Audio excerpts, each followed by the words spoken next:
माऊली ज्ञानेश्वर महाराज की जय. जगद्गुरु तुकाराम महाराज की जय. सद्गुरु जोग महाराज की जय. जो आनंद सत्य प्रकाश विभू आणि आधार नाम रूपास बुद्धी न जाण्या आणि जाणेही त्यास तो अपार शुद्ध परमात्मा मीची असे. माझे अपार स्वरूप समुद्रावरती जणू तरंग ब्रह्मा विष्णू महेश गणपती सूर्यचंद्र वरुण यम मिरविती देवी कुबेरही तैशीची. जो सर्वज्ञानी दया घन मुनी हृदय ज्याचे करते ध्यान त्याची बुद्धी उपाधी करून मिथ्या भान मचची माझी होतसे. ज्याच्या आज्ञाने भासे जगत जसा दोरीवरी सर्प दिसत परी दोही ठाईना सर्प जगत ते स्वतंत्र आणि स्वयं ब्रह्ममीचे असे. पुण्यपुरुषी सदैव निष्काम बोधप्राप्ती कारणे भजावा राम. तो मीची आहे आत्माप्त काम तरी नमन कोणा करावे म्या. सुखम नित्यम सुप्रकाशम व्यापकम नामरूपयो अधिष्ठानं बुद्धिबोध्यं बुद्धिर्दृग्यत्न निर्मलम अपारम सर्व वेदांत वेद्यम प्रत्यक परम महः. तदेवाहम न मत्तोन्यदितिमे निश्चितामती. जयांची केल्या स्मरण होय सकळ विद्यांचे अधिकरण. तेची वंदू श्रीचरण श्री गुरूंचे ते नमस्कारो ने आता. विचारसागर तरंग 5वा परिच्छेद 33 क्रमांकाचा प्रणव उपासनेचा प्रकार. विचारसागर तरंग 5वा परिच्छेद 33 क्रमांकाचा प्रणव उपासनेचा प्रकार. तर बघा आपण मागे 31 क्रमांकाच्या परिच्छेदामध्ये आणि 22 क्रमांकाच्या 30 क्रमांकाच्या परिच्छेदामध्ये शेवटी शिष्य तर अदृष्टी हा श्रीगुरूला म्हणाला की गुरुदेव आपण इतक्या कळकळीने सांगता परंतु माझा तसा निश्चय होत नाही, याला मी काय करू. तर श्री गुरुदेव म्हणाले तुझा तसा निश्चय होत नाही, याला जरा नावीला जाय, पण चिंता करू नकोस. तुला आता लय चिंतन रूप ध्यानाचा प्रकार मी सांगतो. आणि लय चिंतन म्हणजे कार्याचा कारणात आणि कारणाचा अधिष्ठानात, आणि ते अधिष्ठान मी आहे. मग कार्यरूप जगत कारणरूप मायेत लीन करायचं. कारणरूप माया अधिष्ठान ब्रह्मात बाधित करायची आणि ते अधिष्ठान ब्रह्म मीच आहे असं जाणणं याला लय चिंतन असं म्हणतात. मग ते लय चिंतन हा एक प्रकारचा ध्यानाचा प्रकार आहे. आणि मग ज्ञान आणि ध्यान यातील फरक स्पष्ट करा असा जर प्रश्न असेल तर आपण ध्यान आणि ज्ञानातला फरक बघितला. प्रमाता प्रमाण प्रमेय याच्या अधीन असतं ते ज्ञान आहे. आणि विधी विश्वास पुरुष इच्छा आणि अनुष्ठानाचा आग्रह याच्या अधीन असतं ते ध्यान आहे. मग त्या ज्ञानातही आपण काही प्रकार पाहिलेत आणि ध्यानातही काही प्रकार पाहिलेत. ज्ञानातल्या प्रकाराचा विचार काल आपण विस्तृत पद्धतीने केला. त्यामध्ये 3 प्रकारचं ज्ञान आपण पाहिलं: ब्रह्मज्ञान, स्मृतिज्ञान आणि प्रमाज्ञान.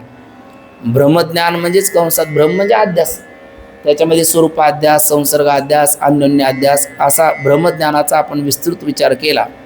आणि स्मृतिज्ञान संस्कार मात्र जन्य ज्ञानम स्मृती, त्यामध्ये सादृश्याचं ज्ञान, संबंधीचं ज्ञान आणि उद्भूत संस्कार याद्वारा आपल्याला स्मृती होते असा स्मृती ज्ञानाचा विचार आपण केला. त्यामध्ये यथार्थ अयथार्थ असे काही पोटभेद आपण पाहिले. आणि नंतर प्रमाज्ञान. प्रमाज्ञानामध्ये प्रमाणजन्य यथार्थ ज्ञानाला प्रमाज्ञान असं म्हणतात. त्यामध्ये 2 प्रकार पाहिले, प्रमा आणि अप्रमा. मग अप्रमेमध्ये 2 प्रकार पाहिलेत आपण, यथार्थ अप्रमा आणि अयथार्थ अप्रमा. यथार्थ अप्रमेची उदाहरणं 3 पाहिली: स्मृतिज्ञान, सुखदुःखाचं ज्ञान आणि ईश्वर ज्ञान. आणि अयथार्थ अप्रमेची 3 उदाहरणं पाहिलीत: भ्रांतिज्ञान, संशय ज्ञान आणि स्वप्नज्ञान. आणि मग प्रमाज्ञानामध्ये प्रकार पाहिले. 6 प्रमाण असल्यामुळे 6 प्रकारच्या प्रमा, त्याचेही पुन्हा पोटभेद अनेक आहेत, पण मुख्य 6 प्रमा आपण पाहिल्यात. आणि मग त्या प्रमाचं लक्षण नैयायिकाने, भामती निबंध कारणे आणि वाचस्पती मिश्र या प्रत्येकाने वेगवेगळं केलेलं आहे. पण आपल्याला वेदांताने प्रतिपादन केलेलं प्रमेचं लक्षण प्रमाणजन्य यथार्थ ज्ञानाला प्रमा असं म्हणतात. आणि मग ध्यानामध्ये आपण 3 प्रकार पाहिलेत. एक प्रतीक ध्यान, जे अन्याचं अन्य रूपाने केलं जातं. जसं की समोर शालिग्राम किंवा नर्मदेतला गोटा आहे. शालिग्रामाला भगवान विष्णू रूपाने तर नर्मदेश्वराचं भगवान शिवरूपाने ध्यान केलं तर हे प्रतीक ध्यान आहे. दुसरं आहे ध्येयानुसार ध्यान. ध्येय स्वरूपाचं शास्त्राने जसं वर्णन केलं तशी मूर्ती आपल्या अंतःकरणामध्ये आतल्या धारण करणं, याला आपण ध्येयानुसार ध्यान म्हटलो. जसं की शांताकारम भुजगशयनम हे महाविष्णूचं केलेलं वर्णन आहे. आणि कर्पूर गौरम करुणावतारम हे भगवान शंकराचं केलेलं वर्णन आहे. आणि तशा रूपाने शैवाने भगवान शंकराची किंवा वैष्णवाने भगवान विष्णूची मूर्ती आतल्या धारण करणं, याला म्हटलं जातं ध्येयानुसार ध्यान. आणि तिसरं आहे अहंग्रह ध्यान. ते अहंग्रह ध्यानमध्ये ध्येय स्वरूप ब्रह्माचा आपल्याशी म्हणजे आत्म्याशी अभेद चिंतन भावनेच्या अंगाने करणं, याला म्हटलं जातं ध्येयानुसार आपलं अहंग्रह ध्यान. आणि मग त्या अहंग्रह ध्यानाच्या पोटी काय होतं, अहंग्रह ध्यान म्हणजे एक प्रकारची भक्ती आहे. ध्यान हा शब्द भक्तीच्या प्रांतातला आहे. पुढे भक्तीने धरले हाती, मागे ज्ञान वैराग्य धर्म येती, स्थिर केली जी अचपळे होती, सिद्ध आणून लावली पंथी गा. मग भक्तीच्या द्वारा होतं ज्ञान आणि ज्ञानाने प्राप्त होती मुक्ती. म्हणजे तो या अहंग्रह ध्यानाने सुद्धा मोक्षच हे फल आहे. फक्त त्याचा तो मार्ग कसा आहे, फक्त पिपिलिका मार्ग आहे. आणि ज्ञानाने होणारी मुक्ती हा विहंगम मार्ग आहे. माऊलीने त्या दोन्ही मार्गाचं स्पष्टीकरण केलं. उत्पलवणा सरिसा पक्षी फळाची झोंबे जैसा, सांगे नरुकेवी तैसा पावे वेगा. मग तो हळूहळू ढाळे ढाळे केवी तेने एक वेळे त्या मार्गाचे निबळे निश्चित ठाके. मग तो हळूहळू ढाळे ढाळे हा पिपिलिका मार्ग आहे. आणि उत्पलवणा सरिसा हा विहंगम मार्ग आहे. विहंगम मार्ग म्हणजे ज्ञान मार्ग आहे आणि पिपिलिका मार्ग म्हणजे ध्यान मार्ग आहे. पण ज्याला ज्ञान मार्ग पेलवत नाही, मग त्याला काय साधन आहे, तर हा ध्यान.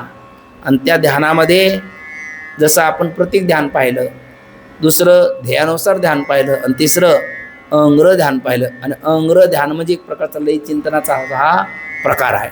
तर त्यामध्ये प्रणव उपासनेचा प्रकार आपण पाहत आहोत. परिच्छेद 33 मध्ये प्रणव उपासनेचा प्रकार. तर काल आपण त्यातला एक परिच्छेद वाचलेला आहे छोटासा आणि काही उर्वरित विचार राहिलेला आहे. तर थोडंसं कालचं बघा 1 मिनिटामध्ये. काल आपण हे प्रणव उपासना, प्रणव म्हणजेच कोण, ओमकार. आणि ओमकारला प्रणव का म्हणतात, तर ओम इति एक अक्षर ब्रह्म, ओम एव इदम सर्वम असं श्रुतीमातेने म्हटलेलं आहे. आता ओम हे एक प्रकारचं नाम आहे आणि कोणाचं आहे, ब्रह्माचं आहे. आता ब्रह्माला ओम नाम कुणी दिलं, जसं लेकरू जन्माला आलं का व्यवहार घडण्याकरता आई वडील त्याला नाम देतात. भगवान माऊली म्हणतात, उपजल्या बाळकाशी नाव नाही ते पाशी, ठेवलेली नामेशी ओदेत उठी. जन्माला आलेल्या बाळाला नाव नसतं, पण व्यवहार घडण्याकरता माता पिता त्याला श्याम राम गणपत माधव असं काय करतात, नाव देतात. तसं तेकीर अनाम अजाती माझी अविद्या वर्गाच्या राती, ते ओळखवाय श्रुती खून केली. नामरूप संबंधू जातिक्रिया विदू, हा आकाराशी प्रवादू, ब्रह्मवस्तूशी नाही. वस्तूला कुठलंही नाम नाही, पण त्या वस्तूच्या ज्ञाना वाचून तर नरदेहाची ती कर्तव्यता नाही. मग त्याची ओळख पटण्याकरता केलेला संकेत, संज्ञा, त्यालाच आपण नाम असं म्हणतो. मग श्रुतीमातेने त्याला काय नाव दिलं, ओम असं नाव दिलं. आणि ओमलाच काय म्हटलेलं इथे, प्रणव. आणि त्या ओमचं जर आपण ध्यान केलं, लय चिंतन केलं, तर आपली वृत्ती ब्रह्मस्वरूपापर्यंत जाते. त्या मग प्रणवाची उपासना म्हणजेच ओमकाराची उपासना. त्या प्रणवाची उपासना किती प्रकाराने सांगितली, 2 प्रकाराने सांगितली. एक परब्रह्म रूपाने आणि दुसरी अपरब्रह्म रूपाने. मग परब्रह्म म्हणजे स्वरूप लक्षण किंवा निर्गुण ब्रह्म म्हणतात, आणि अपरब्रह्म म्हणजे तटस्थ लक्षण किंवा सगुण रूपाने असं त्याला म्हणतात. मग प्रयोजनम अनुद्दिश्य मंदोपी प्रवर्तते. मग दोन्ही उपासनेचं फल काय, प्रणवाची परब्रह्म रूपाने उपासना केली म्हणजे निर्गुण रूपाने उपासना केली तर त्याचं फल आहे मोक्ष, मुक्ती, सद्य मुक्ती. आणि अपरब्रह्म रूपाने उपासना केली तर त्याचं फल आहे ब्रह्मलोकाची प्राप्ती. मग ब्रह्मलोकाची प्राप्ती केली म्हणजे त्याला मुक्ती होत नाही का, होते, पण कधी, ब्रह्मलोकाला गेल्याच्या नंतर ब्रह्मदेवा समान तो दिव्य भोग भोगतो. आणि मग भोग भोगून झाल्याच्या नंतर ब्रह्मदेवाबरोबर ब्रह्मज्ञानाने त्याला काय होते, विचाराच्या द्वारा मुक्ती प्राप्त होते. मग तुम्ही कोणती उपासना सांगणार, तर त्यांनी सांगितलं परब्रह्मरूपाने प्रणवाची उपासना आम्ही सांगणार. अपरब्रह्मरूपाने का सांगणार नाही, कारण ज्याला कामनेचा प्रतिबंध आहे त्याने जरी परब्रह्माची उपासना केली तरी त्याला मुक्ती प्राप्त होते का, नाही, कारण कामनारूपी प्रतिबंध आला. म्हणून तर कामना प्रतिबंधामुळे तो कुठे जातो, ब्रह्मलोकाला जातो. आणि तिथे भोग भोगून ब्रह्मदेवा समान भोग भोगून ब्रह्मदेवाबरोबर ब्रह्मचिंतनाने तो काय होतो, विचाराद्वारा मुक्त होतो. म्हणजे परब्रह्म उपासनेच्या फलामध्येच कोणाचं फल अंतर्भूत झालं, अपरब्रह्म रूपाने. कोणाला सकाम असेल तर, निष्काम असेल तर सद्यमुक्ती. त्यामुळे एकाच विचारामध्ये जर एका दगडात दोन फळं पडत असेल तर दोन दगडं कशाला मारावे. तसं परब्रह्म उपासनेमध्येच अपरब्रह्म उपासनेचंही फल अंतर्भूत असेल कोणाला, कंसात सकाम साधकाला, तर त्यामुळे आम्ही परब्रह्म रूपाने प्रणव उपासनेचाच प्रकार तुम्हाला सांगतो. असा इथपर्यंतचा विचार आपण काल केला. आता ती परब्रह्म रूपाने सांगितलेली प्रणवाची उपासना कशी, असं जर तुम्ही म्हणाल तर त्याचा विचार आपल्याला इथून पुढे सांगतात. पण ते सांगण्या अगोदर 1-2 मिनटं आपण आता लक्ष द्या. ती अपरब्रह्म रूपाने प्रणव उपासना कशी करायची, तर अगदी सोपं. आपण या जगताकडे बघायचं आणि जगतामध्ये दोनच गोष्टी असतात, एक आहे कार्य आणि दुसरा आहे कारण. कार्य कारणाच्या पलीकडे तिसरा प्रकार नाही. मग कार्यपदाने घ्यायचं जगत आणि कारण पदाने घ्यायचं माया. मग कार्य कारणात्मक जगतामध्ये दोनच गोष्टी आहेत, कोणत्या, नाम आणि रूप. नाम आणि रूपाच्या पलीकडे काही नाही. आता आपण इथे हे जे जे काय आपल्याला समोर दिसतं हे जगतातलाच एक भाग आहे आणि त्याच्यामध्ये कार्यकारणात्मक गोष्टीमध्ये कोणत्या दोन गोष्टी आहे, नाम आणि रूप. जसं आता हे दिसलं, हेचं रूप आहे काळं आणि हे त्याचं माईक हे नाम आहे, रूप आहे. आणि हे त्याचं काय असेल तर नाम आहे. भिंत हे रूप आहे, दिसणारं त्याचं नाम आहे. म्हणजे जगातल्या प्रत्येक गोष्टीमध्ये किती दोन गोष्टी आहे, कार्य आणि कारण. कार्य म्हणलं का जगत, कारण म्हणलं का माया. आणि त्या कार्यरूप जगतामध्ये दोन गोष्टी आहे, नाम आणि रूप. त्याच्या पलीकडे दुसरं काही नाही. आता नाम आणि रूपामध्ये सुद्धा प्रधान कोण आहे, नाम आहे. रूप का नाही, कारण रूपाचं ग्रहण किंवा त्याग काय कळालं तर होऊ शकेल, नाम कळालं तर. नामच जर कळालं नसेल तर रूपाचं ग्रहण किंवा त्याग करता येत नाही. म्हणून तर संत म्हणतात, हाकारीशी ज्याच्या नावे त्याचे नामाचे नाही ठावे.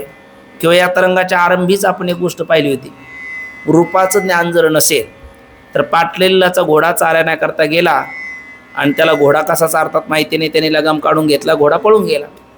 आणि त्यामुळे ज्या पाटलाचं नावही माहिती नाही, याला घोडा म्हणतात हेही माहिती नाही, त्याच्या तोंडातला काढलेला त्याला लगाम म्हणतात हेही माहिती नाही, ज्याच्याकडे निरोप सांगायचं त्याचं नाव माहिती नाही. म्हणून त्याने प्रयोग काय केला, अहो अहो तुम्ही. ती समोरची व्यक्ती थांबली, म्हणजे काय, म्हणजे ज्याच्या घरी होतो आम्ही. म्हणजे बरं बोला ना, म्हणजे त्याला जाऊन सांगा ना याच्यातलं हे गेलं. असा तो का म्हणाला, त्याला नामच माहिती नाही. मग आहो आहो तुम्ही का म्हणतो, समोरच्याचं नाव माहिती नाही. ज्याच्या घरी होते आम्ही का, मालकाचं नाव माहिती नाही. त्याला जाऊन सांगा याच्यातलं हे, म्हणजे ते गेलेलं घोडा म्हणतात हे माहिती नाही, आणि जो काढून घेतला त्याला लगा म्हणतात हेही माहिती नाही. म्हणजे रूप त्याच्यासमोर नाही का, आहे, पण ग्रहण किंवा त्याग व्यवहार घडला का, नाही. का बरे, नामाचं ज्ञान नाही. म्हणजे नाम शिवाय रूपाचं ग्रहण किंवा त्याग होत नसेल तर जगातला सगळा जो रूप भाग आहे कोणावर अवलंबून आहे, नाम भागावर. मग कार्यकारणात्मक जगतामध्ये दोन गोष्टी आहे, नाम आणि रूप. आणि तर रूपसुद्धा कोणावर अवलंबून आहे, नामावर. मग रूप वेगळं मानू नका, त्याचा लय करून टाका कोणात, नामात. आणि नामच सगळ्यांचं सार आहे. म्हणून तर प्रत्येक संतांनी कशाचा महिमा गायला, नामाचा महिमा गायला. म्हणून नाम म्हणताना ज्ञानोबराय म्हणतात, रामकृष्ण नामे हे दोन्ही साजिरे हृदय मंदिरी स्मराकारे. तुकोबराय म्हणतात, लागून या पाया विनवितो तुम्हाला, करे टाळे बोला मुखी नाम. आणि नाथबाबा म्हणतात, कर जोडून विनवितो तुम्हा, नका करू संसार श्रमा, नका गुंतू विषय कामा, तुम्ही आठवा मधुसूदनाका. म्हणजे नामचिंतन घ्या. म्हणजे सगळ्या संतांनी नामाचं महत्त्व काय गायलं, तर नामच सगळ्याचं काय आहे, सारच आहे. जसं सौंदर्याचं सार नाक आहे, धातूचं सार सुवर्ण आहे, जेवणातलं सार मीठ आहे. ते नीट लागत नाही ना, मीठ नसलं मग मीठ आहे. तसं जगातल्या सर्वाचं सार कोण आहे, नाम आहे. म्हणून ज्या वेळेला रामायण लिहिलं आणि रामकथा करण्याची, ते रामायण आपलं भगवान शंकरांनी वाचलं, त्यांना ते खूप आवडलं आणि त्यांनी ठरवलं की आपल्याला रामकथा करायची. मग रामकथेचे प्रवक्ते कोण, ज्यांनी रामायण लिहिलं, ते वाल्मिकी. त्यांना म्हणले आपल्याला रामकथा करायची. वाल्मिकी म्हटले आनंदाची गोष्ट आहे, म्हणले आपल्याला इथं नाही करायचे, आमच्या घरी करायचे कैलासावर. म्हणजे तरी काय हरकत नाही. म्हणले मग तुम्ही या कैलासाला सांगायला. म्हटलं येऊ. मग कैलासाला रामकथा ठेवली. वाल्मिकजी रामायण ऐकण्याकरता गेलेत आणि मग भगवान शंकरांनी रामकथेचं आयोजन केलं. म्हटल्याच्यानंतर ते श्रोत्या श्रवण करण्याकरता कोण येणार नाही. 33 प्रकारचे देवता आले. मग ते देव दानव मानव सगळेच आले. रामकथा 7 दिवसाची झाली. आता कथा झाल्याच्या नंतर श्रोत्याने आपापल्या घरी जावं. पण श्रोते काही आले ना. म्हटले का हो तुम्ही जात नाही? त्यांनी सांगितलं रामकथा तुम्ही केली, आम्ही आलोत, पण मग आता काहीतरी दक्षिणा दिल्याशिवाय वाट्या लावता येत नाही. ती म्हणू लागले बरोबर, मग आता तुम्हाला काय पाहिजे दक्षिणा? म्हणले काही नाही, ही रामकथा आम्हाला विभागून द्या. तर पहिले तर म्हणायला लागले, प्रत्येकजण म्हणायला लागले आम्हालाच द्या. दानव म्हणायला लागले आम्हाला रामकथा द्या. कारण राम देव जरी असले तरी मानव रूपात कोणत्या दानवाकरता आले? रावण. आणि तो रावण आमचा, म्हणजे आमच्याकरता देव आले ना, म्हणून आम्हाला द्या. मानव म्हणायला लागले जरी त्या दानवाकरता आले असले तर कोणत्या रूपात आले? मानव रूपात आले, म्हणून आम्हाला द्या. देव म्हणू लागले अरे बाबा दानवाकरता आले असेल, मानव रूपात आले असेल तर ते देव ना, मग ते रामायणावर अधिकार कोणाचा? आमचा, म्हणून आम्हाला द्या.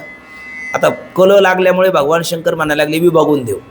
मग 33,33,33,333 एवढे श्लोक शतकोटी रामायणातले दानवाला दिले. पुन्हा 33,33,33,333 मानवाला दिले आणि 33,33,33,333 देवाला दिले. देव दानव मानवामध्ये विभागणी झाली. तरी सुद्धा एक श्लोक खाली राहिला अनुष्टुप छंदातला, आणि त्यात अक्षर असतात 8 चौक 32. मग ते 32 अक्षर असतात. म्हणजे याची पण विभागणी करा. मग याची विभागणी केली तर प्रत्येकाला 10-10 अक्षरं दिले. मग खाली राहिले 2 अक्षर. ते म्हणजे याची विभागणी करा. म्हणजे आता हे तुमच्या बापाला देत नाही, हे माझ्याकडे ठेवतो. आणि ते अक्षर राहिलेत खाली राम. आणि ते राम अक्षर भगवान शंकरांनी स्वतःकडे ठेवलं. त्याचं फल काय? ज्यावेळेला समुद्र मंथन झालं आणि हलाहल विष निघालं, त्यावेळेला सगळ्याची हाल होऊ लागली. त्यांनी भगवान शंकराचा धावा केला. माता पार्वतीची परवानगी घेतली, बोल काय करू? ती म्हणायला लागली आता विष घेऊ नका म्हटले तर स्वार्थी पत्नी म्हणते, आणि विष घ्या म्हटले तर अशी कशी बायको नवऱ्याला विष घ्यायला सांगते? मग ती म्हटली ज्याच्यात माझं आणि लेकराचं कल्याण असेल असं काहीतरी करा, म्हणजे आहे ना. मग त्याच्यात जगाचंही कल्याण राहील आणि माझंही कल्याण राहील, माझं सौभाग्याचं लेणं हे अखंड राहील. मग देवाने ते विष घेतलं. पण ते बाहेर टाकावं तर जगत नष्ट होतं, आत घ्यावं आपल्याला वेदना करतं. देवाने ते कंठात धारण केलं, पण ते कंठातही शांत बसेना, विष आहे ना शेवटी. मग त्याचा वेदना होऊ लागलं तर त्यांनी राम नाम कंठात धारण केलं. आणि त्याचा परिणाम विषाचा कुठली बाधा तर प्रतिकूल परिणाम झाला नाही, पण उलट नीलकंठ भगवान परमात्म्याला नीलकंठ ही संज्ञा प्राप्त झाली. पण तो दाह सुद्धा कशाने थांबला? या नामानेच थांबला. म्हणून नाम सगळ्यातलं काय आहे? सार आहे. जगामध्ये आजही कल कशा करता चालू आहे? नामा करतात. प्रत्येक जणाची लढत कशा करता चालू आहे? नामा करतात.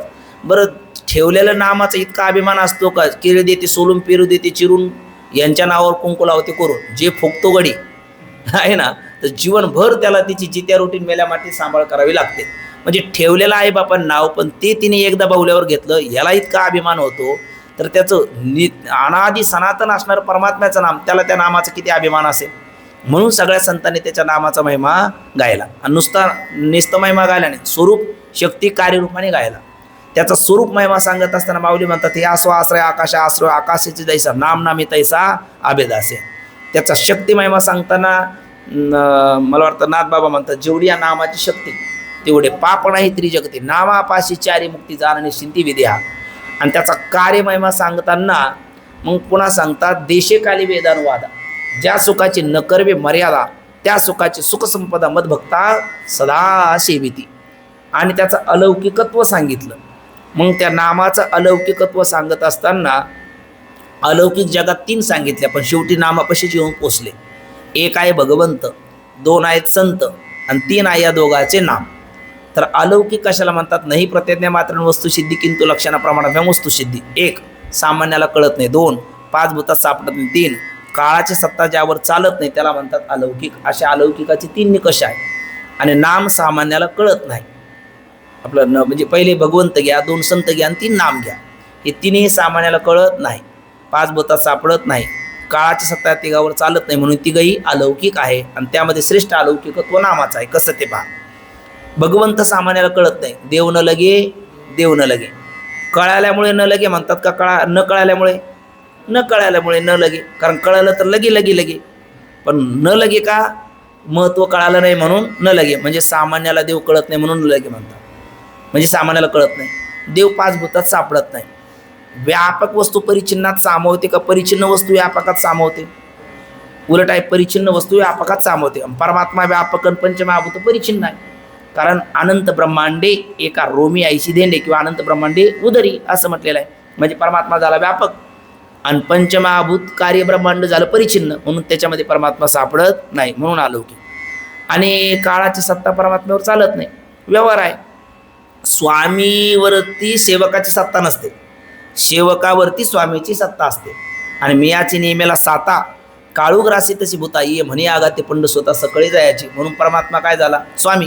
काळ आहे सेवक, म्हणून सेवक असणाऱ्या काळाची स्वामी असणाऱ्या परमात्म्यावर सत्ता चालत नाही, म्हणून परमात्मा ठरला अलौकिक. कारण तिन्ही निकषामध्ये परमात्मा आपण पाहिले तर तिन्ही निकष लागू पडले. संताकडे लावा, संतही सामान्याला कळत नाही. कारण संत हयात असताना संताचा समाजाने छळ केला का त्यांना वंदन केलं? छळच केला. का बरं? संतांचं बळ कळालं नाही म्हणून छळ केला. याचा अर्थ सामान्याला संत कळत नाही. नंतर अगदी 12 वाजेपर्यंत पंचामृताचा अभिषेक, पण असताना काय त्यांना साधी आहे ते जोळीचं फडकंसुद्धा फाडून टाकलं, चिखलगोटे त्यांना मारले. तुकोबरायला मंबाजी बुवा, रामेश्वर भट्ट जाणत्या लोकांनी छळ केला. जे सुशिक्षित म्हणणारे ते बेकारसारखे वागले.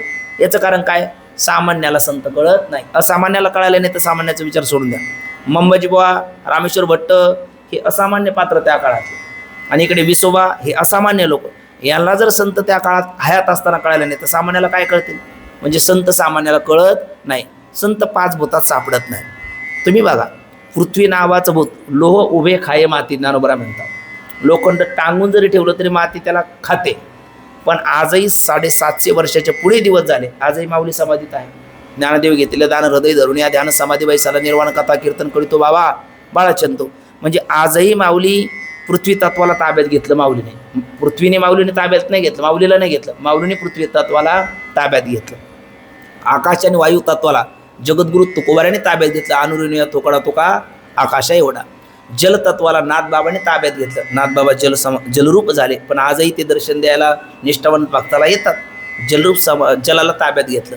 आणि तेच तत्वाला मुक्ताख्या ब्रह्मचित्काला आईसाहेबांनी ताब्यात घेतलं. त्या तेजरूप झाल्या, देहसुद्धा पाहायला भेटला नाही, पण आजही आईसाहेब दर्शन देतात की नाही? म्हणजे तेज तत्वाला त्यांनी ताब्यात घेतलं. म्हणजे पंचमहाभूतात संत सापडत नाही. आणि काळाची सत्ता संतावर चालत नाही. का? काळ गुलाम सलाम करी तो कया घरी राबत असे. जगा काळ खाये आम्ही माथा दिला पाय, कळी काळावरी घातली कास एक एकाहुनी बळी रे. म्हणजे काळाची सत्ता संतावर चालत नाही, म्हणून अलौकिक. आणि संत आणि भगवंतापेक्षाही नाम अलौकिक. का? संत आणि भगवंत यांचा विग्रह तरी विशिष्ट काळात आपल्याला दिसलो, सर्व काळात दिसत नाही. त्यांनी तारले तरी विशिष्ट वर्गाला तारले. तिन्ही काळात त्याच्याकडे ते सामर्थ्य नाही असं मला म्हणायचं नाही, पण प्रगट रूपाने आपल्याला ते पाहायला भेटत नाही. राम रूप त्रेतायुगामध्ये शरयुनेमध्ये सगळ्या अविद्येवासियाला घेऊन गेले. कृष्ण रूप द्वापार युगामध्ये ते व्याधाचा बाण लागवण्याचं निमित्त करून परमात्म्याने आपला अवतार कार्य संपवलं. पण नाम त्यांच्याही अगोदर होतं, ते हयात असतानाही होतं. आणि उत्तर काळातही आहे. तरले तरती हा भरवसा नामधारकाचा ठसा. बरं, भगवंताला भगवंतापेक्षाही नाम श्रेष्ठ आहे, कारण प्रसिद्ध वचन आहे तुझ्या नामाचा महिमा, तुझं नकळे मेघश्यामा तुका म्हणे आम्हा जन्म गोड याच्यासाठी. बरं, संतांना संतत्व दिलं कोणी? नामानेच. म्हणजे संताने भगवंतापेक्षाही अलौकिकत्व विशेष कोणाचं मानावं लागेल आपल्याला? नामाचं. आणि ते नाम ते सामान्याला कळत नाही. शहाणा तो धनी घेता येते. तुका म्हणे सोपे आहे सर्वांमध्ये, पण शहाणा तो धनी घेतो येते. आपले वक्ते बाबा विनोदाने म्हणायचे, पण वस्तुस्थिती तीच आहे का शहाणाच घेतो. शहाणाच्या पुढे 1.5 लागला किंवा आती लागला तर तो घेत नाही असं बाबा म्हणायचे. म्हणजे आती शहाणा घेत नाही, 1.5 शहाणा घेत नाही. याचा अर्थ शहाणा घेतो म्हणजे शहाण्यालाच नाम कळतं, सगळ्याला कळत नाही, आहे की नाही? जाऊ द्या. नतनी दी जी सियारने उसको सुमरत बारंबार, नाक दिया जी सियारने उसको भूल गई गवार, असं कबीरदासजी म्हणतात. एखादी पत्नी जितक्या प्रेमाने आपल्या पतीचं नाव घेते, एखादा डाक अलंकार दिल्याच्या नंतर तितक्याच प्रेमाने आत्मीयतेने ती भगवंताचं नाव घेते का हो? याचा अर्थ सामान्य जगाला नाम कळत नाही. शहाणा तो धनी घेतो येते म्हणून सामान्याला कळत नाही. नाम 5 भूतामध्ये सापडत नाही. का बरे? ज्ञानोबराने हरिपाठात उत्तर दिलं. ज्ञानदेव कुसे निवृत्तीची चाड गगना होडी वाढ नाम आहे. सगळ्या भूतापेक्षा पृथ्वी मला वाटतं काय, हा आपण जर 5 भूताचा विचार केला, कालच आपण पाहिलं, तर शेवटचं भूत आहे पृथ्वी आणि पहिलं भूत आहे आकाश. तर पृथ्वीपेक्षा व्यापक 71% जल आहे आणि 29% भूमी आहे. म्हणजे पृथ्वीपेक्षा व्यापक जल, जलापेक्षा व्यापक तेज, तेजापेक्षा व्यापक वायू, वायूपेक्षा व्यापक आकाश, आणि आकाश म्हणजेच गगन, आणि गगनाहुनी वाढ म्हणजे व्यापक कोण आहे? नाम आहे. मग परिच्छिन्न असणाऱ्या पंचमहाभूतामध्ये व्यापक असणारं नाम सापडेल का? सापडत नाही. म्हणून नाम काय झालं? अलौकिक. आणि शेवट आहे काळाची सत्ता नामावरती चालत नाही. प्रसिद्ध वचन आहे चौकड्याचं, यमधर्म सांगित होता, तो म्हणाई ते तर सत्ता जेत होय हरिकथा सदा घोष नामाचा, नका जावता या गावा नामधारकाच्या शिवा, असंही म्हटलेलं आहे. सुदर्शन यावा घरटी फिरे भोवती, किंवा तेथे कळी काळाचा रिग नाही, माऊली हरिपाठात म्हणतात. नारायण हरी उच्चार नामाचा, आणि तेथे कळी काळाचा रिग नाही, म्हणजे काळाची सत्ता नामावर चालत नाही. आणि नाम, ते नाम तर किती व्यापक आहे. ते एक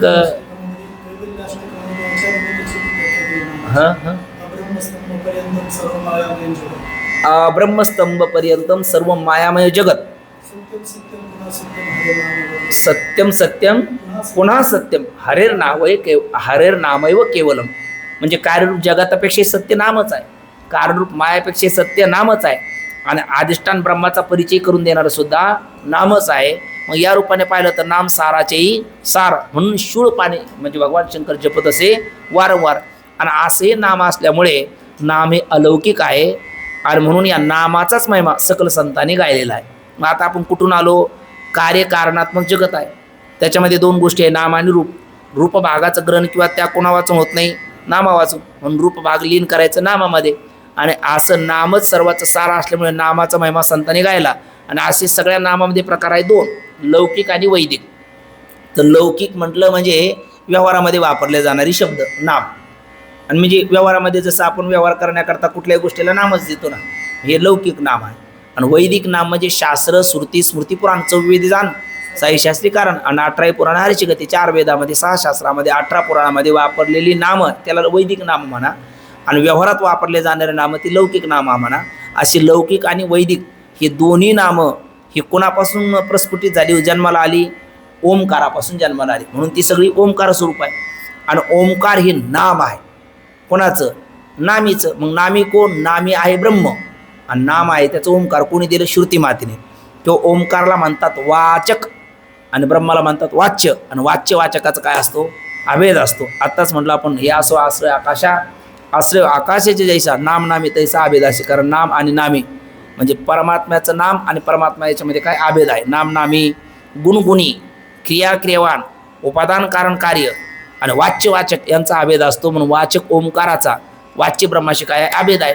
किंवा विचार दृष्टीने जर पाहिलं तर ब्रह्म हे अधिष्ठान आहे, आणि ओंकार हा अध्यस्त आहे, आणि अध्यस्त पदार्थ हा काय असतो? अधिष्ठान रूप असतो. म्हणून सगळंच ब्रह्मरूप आहे. कारण आपण कुठून आलो? कार्यकारण हे सगळं कसं आहे? ओंकार रूप आहे. कार्यकारण याच्यामध्ये कार्यकारणात्मक जगतामध्ये किती प्रकार? 2, नाम आणि रूप. रूपभाग कसा आहे? नाम रूप आहे. नामामध्ये 2 प्रकार, लौकिक आणि वैदिक नाम. ते लौकिक वैदिक नाम कसे आहेत?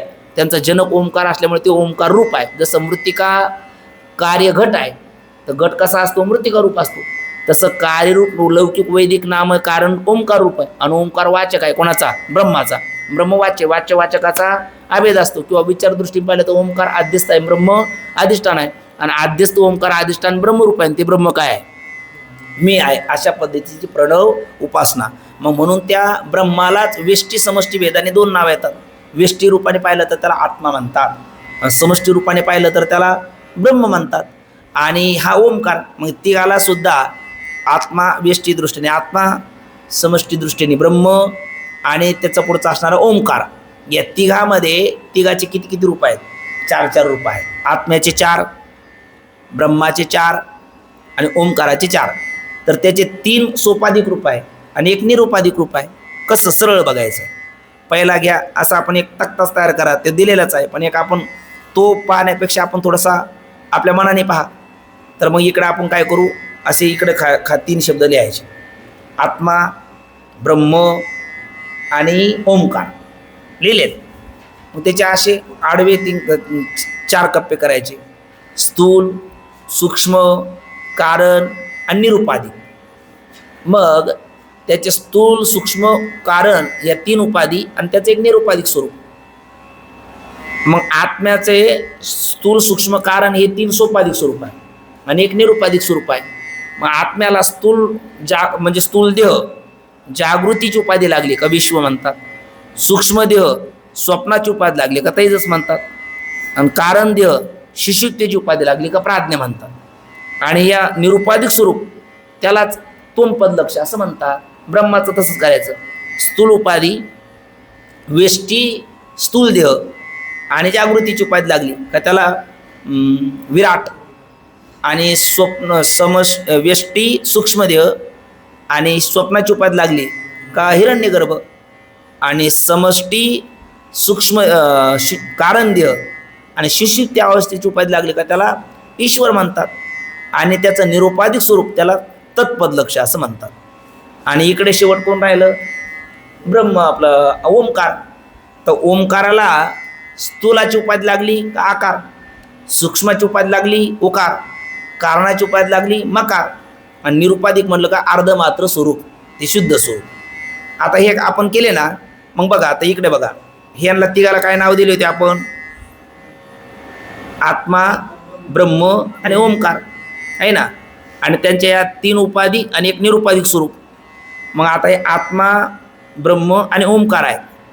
आणि इकडं अशा रूपाने पाहायचं तर स्थूल उपाधी, सूक्ष्म उपाधी, कारण उपाधी आणि निरुपाधिक स्वरूप.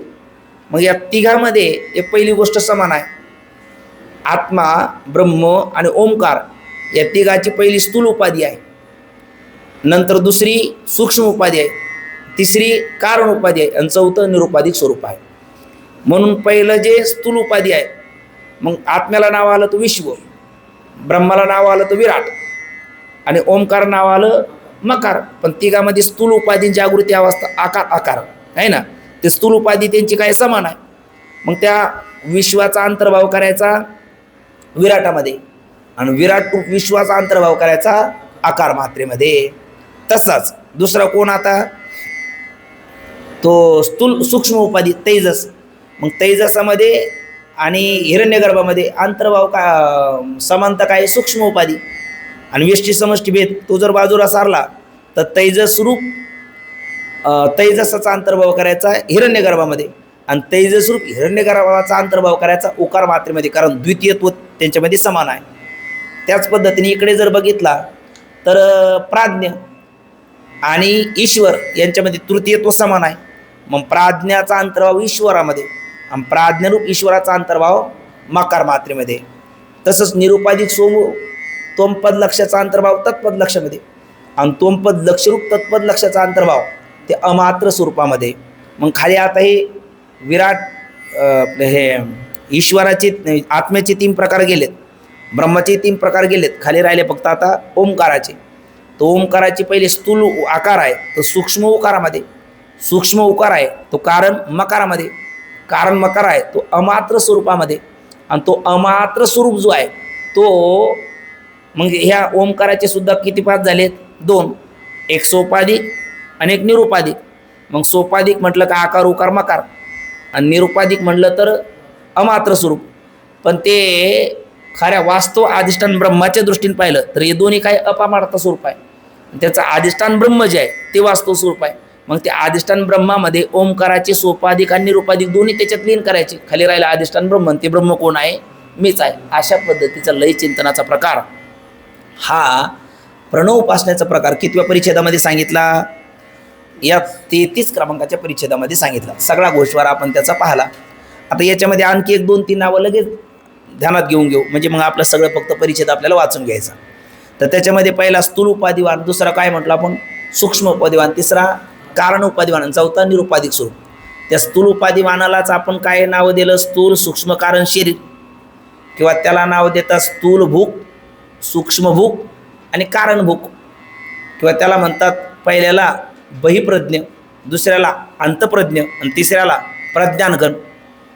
त्यांच्यामध्ये वृत्ती आहे. तर पहिल्याची वृत्ती आहे अंतकरण वृत्ती, दुसऱ्याची आहे अविद्या वृत्ती, आणि तिसऱ्याची आहे चैतन्य प्रतिबिंबासहित अविद्या वृत्ती. असा वृत्तीच्या द्वारा, शरीराच्या द्वारा, अवस्थेच्या द्वारा हा त्यांच्यात भेद कसा आहे? औपाधिक आहे. पण तत्वता ते कशी आहे? एकच आहे. आणि हे सगळे ओंकार स्वरूप आहे. ओंकार ब्रह्मस्वरूप आहे. ते ब्रह्म काय आहे? मी आहे. तर तो पहिला जो स्थूल उपाधिवान आहे त्याची 7 अंग आणि 19 मुख आहे. म्हणजे कोणाची? विश्वरूप विराटाची. तीच कोणाची आहे? तेजस्वरूप हिरण्यगर्भाची आहे. फक्त याची स्थूल आहे आणि याची सूक्ष्म आहे. मग 7 अंग कोणती? तर जे स्वर्ग आहे ते त्याचं मस्तक आहे, आकाश आहे हे त्याचं धड आहे, सूर्य आहे हे त्याची नेत्र आहे, समुद्र आहे हे त्याचं मूत्रस्थान आहे, पृथ्वी आहे ही त्याची पाय आहे, आणि होमातला अग्नी हे त्याचं काय आहे? मुख आहे. ही झाली त्याची 7 अंग. आणि 19 मुख कोणती? तर 19 मुख म्हणजे 5 ज्ञानेंद्रिय, 5 कर्मेंद्रिय, 5 प्राण, 5 त्रिक, 15 आणि चित्त चतुष्टय 15 4 19 ही त्याची काय मुख आहेत. तर त्या 19 मुखापैकी जर 5 प्राण बाजूला सारले तर खाली किती राहील बोला? 19 मधून 5 प्राण बाजूला काढले तर 14. 19 मधून 5 काढले तर खाली राहिली 14. मग 14 जणाला भोग भोगण्याच्या वेळेला कशाची अपेक्षा असते? त्या विषयाची अपेक्षा असते आणि विषयाच्या अधिष्ठातृ देवतेची अपेक्षा असते. आता त्रिपुटी करा. हा चक्षुरेंद्रिय आहे, याचा विषय काय? रूप आहे, आणि त्याची देवता कोण आहे? भगवान सूर्य आहे. मग या चक्षुरेंद्रियाला एक शास्त्रीय नाव द्यायचं, इंद्रिय न म्हणता त्याला अध्यात्म म्हणायचं. आणि त्याचा तो कशाला पाहतो? रूपाला. त्याला रूप न म्हणताना त्याला आदिभूत म्हणायचं. आणि त्याची देवता कोण? सूर्य, त्याला म्हणायचं आदिदैव. बोला, याला नाव काय देणार मग? अध्यात्म. रूपाला आदिभूत आणि त्याच्या देवतेला आदिदैव. मग अशा 5 ज्ञानेंद्रिय, 5 कर्मेंद्रिय आणि चित्त चतुष्टय हे 14 काय झालेत? अध्यात्म. म्हणजे इंद्रिय काय झालं? अध्यात्म. आणि त्याच्या 14 विषय हे काय झाले? आदिभूत. आणि त्याच्या 14 अधिष्ठातृ देवता हे आदिदैव. म्हणजे जागृतीमध्ये ईश्वर सृष्ट पदार्थाचा अंतःकरण वृत्ती बाहेर जाऊन भोग घेते त्यावेळेला ही त्रिपुटी लागते. 14 त्रिपुटी आहे कोणाच्या? विराट रूप विश्वाच्या. आणि त्याच 14 त्रिपुटी आहेत कोणाच्या? तेजस्रूप हिरण्यगर्भाच्या. फक्त याची वृत्ती बाहेर जाते म्हणून याला स्थूल भूक म्हणतात, बहिप्रज्ञ. आणि विराट स्वप्नामध्ये जात नाही म्हणून तेजस्रूप हिरण्यगर्भाला अंतप्रज्ञ म्हणतात. त्याची वृत्ती आतच ते सगळ्या पदार्थाचा आकार धारण करते. एवढा सगळा विषय याच्यात दिला आहे. आणि त्यात अजून एक बारीकावा असा आहे का विराट रूप विश्वाला स्थूल भूक म्हणतात आणि तेजस्रूप हिरण्यगर्भाला सूक्ष्म भूक म्हणतात. मग आता शिष्य शंका घेतो, का हो विराट रूप विश्वाला तुम्ही स्थूल भूक म्हणता आणि तेजस्रूप हिरण्यगर्भाला सूक्ष्म भूक म्हणता. मग आज स्थूल आणि भूक आणि सूक्ष्म भूक म्हणजे भोग. भूक म्हणजे भोग घेणारा, पण भोग म्हणजेच ज्ञान. कारण भोग शब्दाचा अर्थ आहे सुख दुःख आणण्यातर साक्षात्कार भोग. हा सुखाचा किंवा दुःखाचा साक्षात्कार होणे याला काय म्हणतात? भोग म्हणतात. आणि ज्ञानामध्ये तर स्थूल सूक्ष्म नसतं. मग तेजस्रूप ईश्वराला तुम्ही तेजस्रूप विराटाला स्थूल भूक, क्षमा करा, विश्वरूप विराटाला स्थूल भूक आणि तेजस्रूप हिरण्यगर्भाला सूक्ष्म भूक म्हणता. असा भेद का करता? तर गुरुदेव त्याचं उत्तर देतात, वास्तविक पाहता औपाधिक भेद आहे, वास्तव अभेद आहे. कारण विराट रूप विश्वरूप विराटाची वृत्ती काय होते? बाहेर जाते म्हणून त्याला आम्ही स्थूल भूक म्हणतो. आणि तेजस्रूप हिरण्यगर्भाची बाहेर जात नाही म्हणून त्याला सूक्ष्म भूक म्हणतो. एवढंच काय तो त्यांच्यामध्ये भेद आहे. असा हा सगळा विचार एकंदर या 33 क्रमांकाच्या परिच्छेदाचा पूर्ण विचार असे आपल्या लक्षात आला. फक्त आता पंक्ती वाचून घ्यायची आणि ती पटकन आपण बघायची.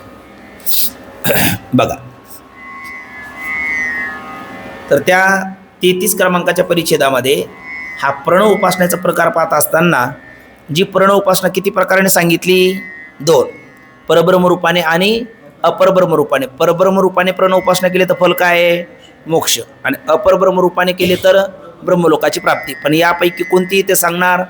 परब्रह्म रूपाने. का? कारण अपरब्रह्म रूपाने उपासनेचं जे फल आहे तेच तिच्यामध्ये अंतर्भूतच आहेत. कोणत्या उपासका करता? सकाम उपासका करता. आणि जर निष्काम उपासना असेल तर त्याला तात्काळ मोक्ष. इथपर्यंत विचार आपला झालेला आहे. पंक्ती आपण वाचलेला आहे. पुढचाही घोषवार आपण पाहाला, फक्त पंक्ती आपण आता वाचूया. बघा, मग आत्ताच आपण जगामध्ये सगळ्या पदार्थामध्ये किती गोष्टी म्हणलो? कार्य आणि कारण, आणि त्याच्यामध्ये नाम आणि रूप. आणि रूप भाग कशात अंतर्भूत करायचा? नामात. आणि लौकिक वैदिक नाम कशात अंतर्भूत करायचे? ओंकारात. आणि ओंकार आहे वाचक आणि ब्रह्म आहे वाच्य. आणि वाचक असणारा ओंकार वाच्य ब्रह्मरूप आहे. किंवा विचार दृष्टीने पाहिलं तर ओंकार आहे आद्यस्थ, ब्रह्म आहे अधिष्ठान. आणि आद्यस्थ ओंकार ब्रह्मरूप आहे, ते ब्रह्म मीच आहे. ठीक ना? हे आपण ज्या कोष्टकापर्यंत बोललो ना तेवढाच विचार इथे आहे. आता पंक्ती बघा किती सुलभ आहे. जगात ज्या ज्या कार्य आणि कारण म्हणून वस्तू आहेत, ठीक ना? कार्य म्हणलं तर कोण म्हटलं आपण? जगत. आणि कारण म्हणलं तर कोण? माया. किंवा उदाहरणात पाहिलं तर कार्य म्हणलं तर घट आणि कारण म्हणलं तर मृत्तिका. ठीक ना? मग जगात ज्या ज्या काही कार्य आणि कारण म्हणून वस्तू आहे त्या त्या सर्व ओंकार स्वरूप आहे. म्हणून सर्वच काय आहे? ओंकार स्वरूप आहे. म्हणजे कार्य कारणात्मक प्रपंचच कशापासून जन्माला आला? ओमपासून. म्हणून सगळं कार्यकारण कोणात मिळवून टाकायचं? ओंकारामध्ये. खाली करून राहिला फक्त ओंकार. असे चिंतन करावे. कारण त्याचं स्पष्टीकरण करतात. कारण सर्व पदार्थात किती गोष्टी आहेत? दोन. एक नाम आणि दुसरं रूप, असे दोन भाग आहेत. त्यामध्ये रूप भाग आपल्या नाम भागावरून पृथक आहे का? नाही. तो म्हणजे भिन्न नसून तो अभिन्नच आहे. का? त्याचं कारण सांगतात. कारण पदार्थाच्या रूपाचे नामानेच काय होते? ग्रहण किंवा त्याग. कारण नाम जर ज्ञात नसेल आणि पदार्थ समोर असेल, ग्रहणाचा व्यवहार घडेल का त्यागाचा घडेल? बोला. दोन्ही घडणार नाही. कारण एखादी ते तिकडे ठेवा, तिकडे काय ठेवा? ते ठेवा ना. ते काय? मग सांगायला लागलं बॉटल. मग बरोबर आहे. म्हणजे कुठल्याही गोष्टीचं नामाशिवाय ग्रहण घडेल का त्याग घडेल? उत्तर आहे ग्रहणही घडणार नाही आणि त्यागही घडणार नाही. नाम असेल तर अनुकूल असेल तर ग्रहण होईल आणि प्रतिकूल असेल तर त्याग होईल. म्हणजे नामाशिवाय रूपाचं ग्रहण किंवा त्याग होत नाही. अन्यथा अहो तुम्ही गोष्ट आपण पाहून आलो. बघा, कारण पदार्थाच्या रूपाचे नामानेच ग्रहण किंवा त्याग होते. नाम समजल्या वाचून केवळ पदार्थाच्या आकारापासून, ठीक ना, व्यवहार सिद्ध होतो का? बोला, होत नाही. आणि म्हणून सर्व पदार्थाचे सार कोण आहे? नामच आहे. म्हणून नामाचा महिमा थोडासा आपण मध्यंतरी संत विचाराने बघितला. याच अभिप्रायाने सर्व संतांनी नामाचे फार महात्म्य वर्णन केले. ते आपण लौकिक या पदाचा विचार करून पाहिला किंवा स्वरूप शक्ती कार्यत्व अवच्छेदक आणि सप्रमाण आपण नामाचा महिमा थोडासा बघितला. आकाराचा नाश झाला असताही नाम शेष राहते. जसं आकार नाश म्हणता येणार नाही, पण ते आकार तिरोधान झाले असता. जसं राम अवतार, हरी अवतार, कृष्ण अवतार हे तिरोधान झाले, पण तरी त्यांचं नाम आजही आहे. आणि सामान्य रूपाने पाहिलं तर घटाधिकाचा नाश झाला तरी त्याचं घट नाम हे शिल्लक राहतच. म्हणून म्हणतात आकाराचा नाश झाला असताही नाम शेष राहते. जसा घटाचा नाश झाला असता मृतिका काय होते? शेष राहते. कारण घट मृतिकेहून काय नाही? पृथक नाम भिन्न नाही. कसा आहे तर मृतिका स्वरूपच आहे. तसा आकाराचा म्हणजे दृष्टांत, मग तसा सिद्धांत. तसा आकाराचा म्हणजे जगतरूपी जगातल्या सगळ्या रूपाचा, आकाराचा म्हणजे रूपाचा नाश झाला असताही मृतिकेप्रमाणे त्याचं नाम मृतिकेप्रमाणे नामाहून आकार पृथक नाही. नाम स्वरूपच आहे. जसं मृतिकेहून घट पृथक नाही, तो मृतिका स्वरूप आहे, तसं रूप भाग नामाहून पृथक नाही, तो नाम स्वरूप आहे. किंवा दुसरं उदाहरण देतात, घट शरावादिकामध्ये म्हणजे घट, परळ, रांजण, सुगडं, बोळकं जे काय मातीचे भांडी असतील त्या सगळ्यामध्ये अनुगत व्याप्त कोण असते? मृतिका असते. मग घट शराव परस्पराहून व्यभिचारी आहे. म्हणजे घट आहे तो परळ नाही, परळ आहे तो रांजण नाही, पण सगळ्यामध्ये मृतिका काय? एकच आहे. मग याचा अर्थ व्यभिचारी कोण ठरलं? आपलं ठरलेलं आहे. न्यून देश आणि अल्पकाल ते व्यभिचारी, आणि अधिक देश आपलं विस्तीर्ण देश आणि नित्यकाल ते अव्यभिचारी. म्हणजे मृतिका काय झाली? मग अव्यभिचारी. आणि घट परळ कार्य काय झाली? व्यभिचारी. तसं रूप भाग काय झाला? व्यभिचारी. आणि नाम भाग काय झालं? अव्यभिचारी. मग रूप भाग हा अनित्य, परिच्छिन्न आणि व्यभिचारी आहे, आणि नाम भाग हा नित्य, व्यापक आणि अव्यभिचारी आहे. ते आता सांगतात. म्हणून मिथ्या अनुगत मृतिका मात्र कशी आहे? मिथ्या, ते पूर्ण वाक्य बघा. घट शरावादिकामध्ये मृतिका अनुगत आहे. घटाधिक परस्पर कसे आहेत? बोला, व्यभिचारी आहेत. म्हणून ते काय आहेत? मिथ्या आहे. जो पदार्थ व्यभिचारी अनित्य असतो तो मिथ्या असतो, म्हणून घट मिथ्या झाला. आणि अनुगत मृतिका मात्र सापेक्षत्वाने कशी आहे? सत्य आहे. मग घटाचे आकार अनेक, परंतु सर्वांचं नाम एकच आहे. घट 100 घट असले तर हा घट असे घटाचे आकार किती झाले? अनेक, पण सगळ्याचं नाव एकच आहे, घट. सगळ्याला काय म्हणणार आपण? घटच म्हणणार. मग नाम कसं झालं? एक, आणि आकार काय झाले? अनेक. मग व्यभिचारी कोण? आकार. आणि अव्यभिचारी कोण? त्याचं नाम. म्हणून मिथ्या आकार सत्य नामावून कसे आहेत? पृथक आहे. मग इथं नामाला सत्य आणि ब्रह्मसत्य तुम्ही म्हणाल पुन्हा दोन. हे दृष्टांतात सापेक्षत्वाने नामाचं सत्यत्व आहे, निरपेक्षत्वाने नाही. आता याच रीतीने सर्व पदार्थाचे आकार आपापल्या नाम भागावरून भिन्न नसून कसे आहेत? मग नाम स्वरूपच आहे. म्हणजे येतपर्यंत चिंतनात आकार भाग संपला, म्हणजे रूप भाग संपला. खाली काय राहिलं? फक्त नाम. आकार जाऊन नाम मात्र शिल्लक राहते.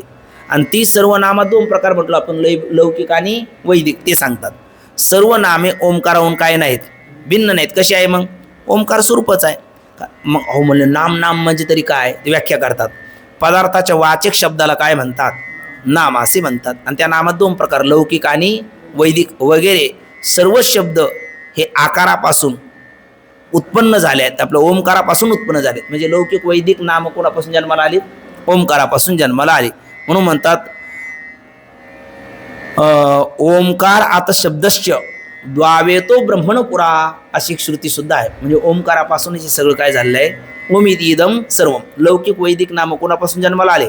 ओंकारापासून उत्पन्न झाले. आणि हे सर्व हे श्रुतीत प्रसिद्ध आहे. मग सर्व कार्य कारणस्वरूप असते. या नियमाने ओंकाराचे कार्य जी वाचक शब्द नामे ती कशी आहेत? मग ओंकार स्वरूपाच आहे. कारण लौकिक वैदिक नामं कोणापासून जन्माला आली? ओंकारापासून. म्हणून ती लौकिक वैदिक सगळीच नामं कशी आहेत? ओंकार स्वरूप आहे. मग या रीतीने रूपभाग नाम स्वरूप आहे आणि सगळी नामं कशी आहेत? ओंकार स्वरूप आहे. आणि सर्व नामे ओंकार स्वरूप आहे म्हणून सर्व कसं आहेत? मग ओंकार स्वरूपच आहे. कारण जगात कार्यकारण, कार्यकारणात आहे नामरूप, रूप भाग नाम पृथक नाही. आणि लौकिक वैदिक नाम ओंकार स्वरूप आहे म्हणून सगळंच काय आहे? मग ओंकार स्वरूप आहे. ओंकार प्रधान मूळ गणेश रूप गणेशाचे असं म्हटलेलं आहे. म्हणून सर्व ओंकार स्वरूप आहे. तसे सर्व ब्रह्मरूप आहे. जसं ओंकार स्वरूप आहे तसंच ब्रह्मस्वरूप आहे. कारण ओम सगळं काय? ओंकार स्वरूप. ओंकार ब्रह्मस्वरूप म्हणजे सगळंच काय झालं? ब्रह्मस्वरूप आहे.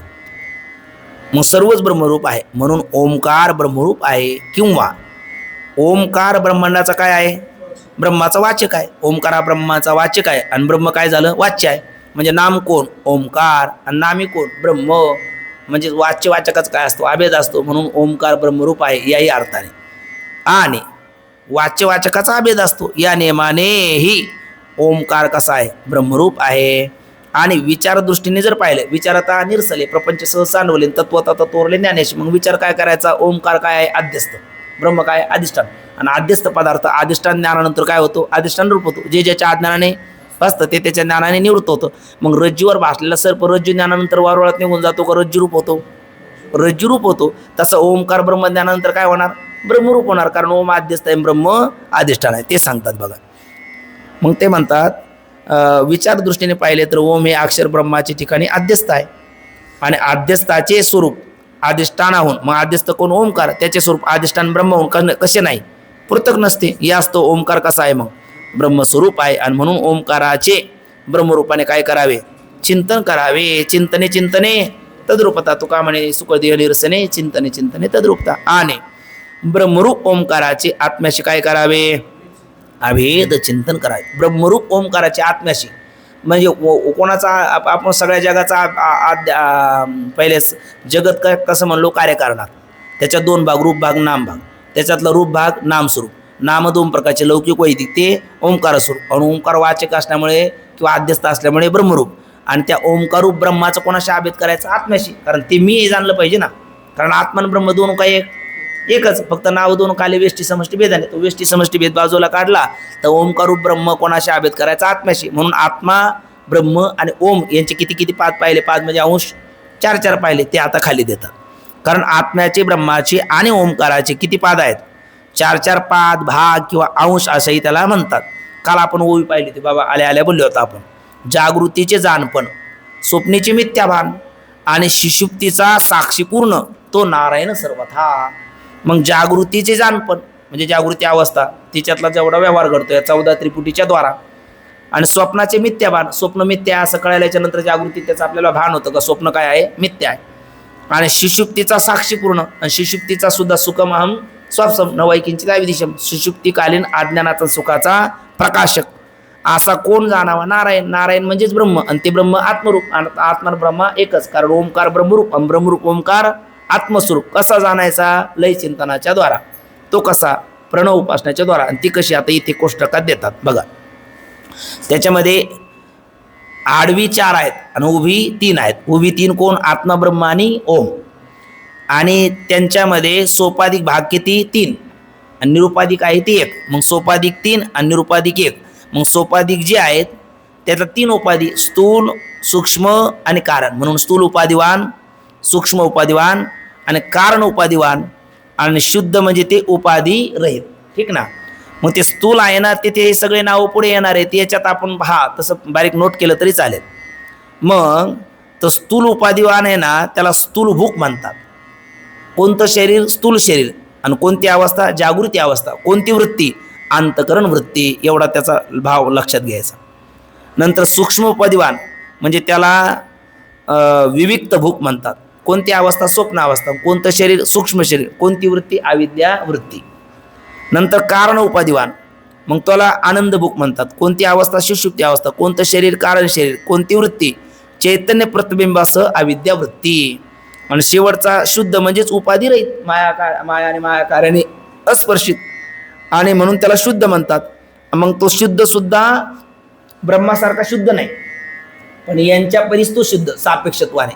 जसं आपण घरातलं रांजणातलं पाणी ते एखाद्या डबक्यातल्या पाण्यापेक्षा ते शुद्ध आहे, आणि त्याच्यापेक्षा फिल्टर पाणी केलेला अजून शुद्ध आहे.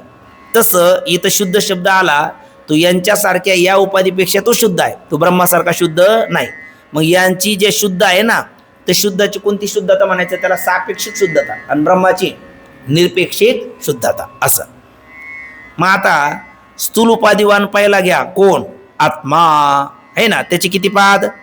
4 पाद. मग त्याच्या पहिल्या पादाला कोणती उपाधी लागली? स्थूल शरीराची किंवा जागृती अवस्थेची. मग तो आत्मा म्हणजे काय? पहिला आत्मा शब्दाचा अर्थ आहे व्यष्टी आज्ञान अधिष्ठान चैतन्य, त्याचं नाव आत्मा. त्याच्याच खाली घ्या समष्टी आज्ञान अधिष्ठान चैतन्य, त्याचं नाव ब्रह्म. ठीक ना. आणि ज्याला स्थूलाची उपाधी आपला ते ओमकार, तो ओमकार. मग ओमकार कोण? तर ब्रह्माला श्रुती मातेने ओळख पटण्याकरता ठेवलेलं नाव, त्याचं नाव ओम. असा 3 शब्दाचा परिचय पहिला आपला झाला. चला बोला मग आत्मा कोण? कोणाचा? वेष्टी आज्ञान अधिष्ठान चैतन्य कोण? आत्मा. समष्टी माया आज्ञान अधिष्ठान चैतन्य ते ब्रह्म, आणि त्या ब्रह्माला श्रुतीने दिलेलं नाम ओमकार. ठीक ना. पहिल्या 3 याचा परिचय झाला.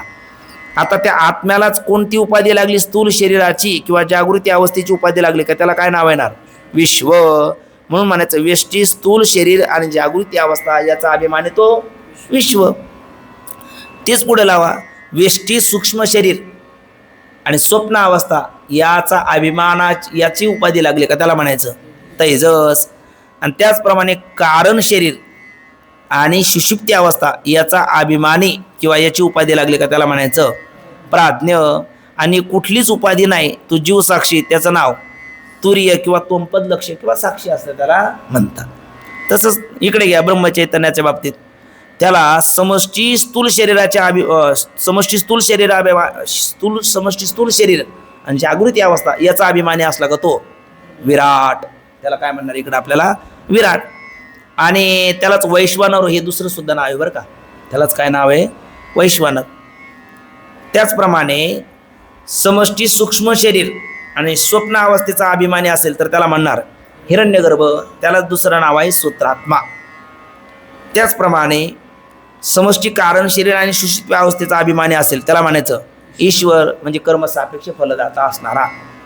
आणि त्यालाच या तिन्हीची उपाधी नसेल तर त्याला म्हणतात ईश्वर साक्षी किंवा तत्पद लक्ष. त्याचप्रमाणे मग स्थूला उपाधी लागली का त्याला ना ओंकारालाच स्थूल उपाधी लागली का त्याचं काय? त्याला म्हणणार आकार. सूक्ष्म उपाधी लागली ओकार, कारण उपाधी लागली मकार, आणि निरुपाधिक अर्धबिंदू त्याला अमात्र म्हणजेच परमात्मा स्वरूप. ठीक ना. आणि आत्ताच आपण म्हणलो होतो या तिघामध्ये कोणती गोष्टी समान आहे? विश्व, विराट आणि आकार मात्रेमध्ये. पहिल्यावरचं पहा स्थूल उपाधिवान आहे ना. स्थूलत्व तिघामध्ये काय आहे? समान आहे. दुसऱ्या तेजस हिरण्यगर्भ उकार मात्रेमध्ये सूक्ष्मत्व समान किंवा द्वितीय पाद समान. पहिल्यामध्ये स्थूलत्व आणि प्रथम पाद समान, दुसऱ्यामध्ये सूक्ष्मत्व आणि द्वितीय पाद समान, तिसऱ्यामध्ये कारणत्व आणि तृतीय पाद समान, आणि चौथ्यामध्ये शुद्धत्व आणि चतुर्थ पाद काय आहे? समान आहे. मग त्याला वेगळं ठेवूच नका. विश्वाला विश्व आणि आपलं पहिला आत्मा आणि ब्रह्म, त्याच्यातलं पहिला विश्व आणि विराट यांच्यामध्ये काय समान आहे? स्थूलत्व समान आहे. आणि व्यष्टी समष्टी बाजूला सारली का विश्वाचा अंतर्भाव करायचा विराटामध्ये, विश्वाचा अंतर्भाव विराटामध्ये करायचा, आणि विश्वरूप विराटाचा कोणामध्ये करायचा? आकारामध्ये, कारण स्थूलत्व प्रथम पाद समान.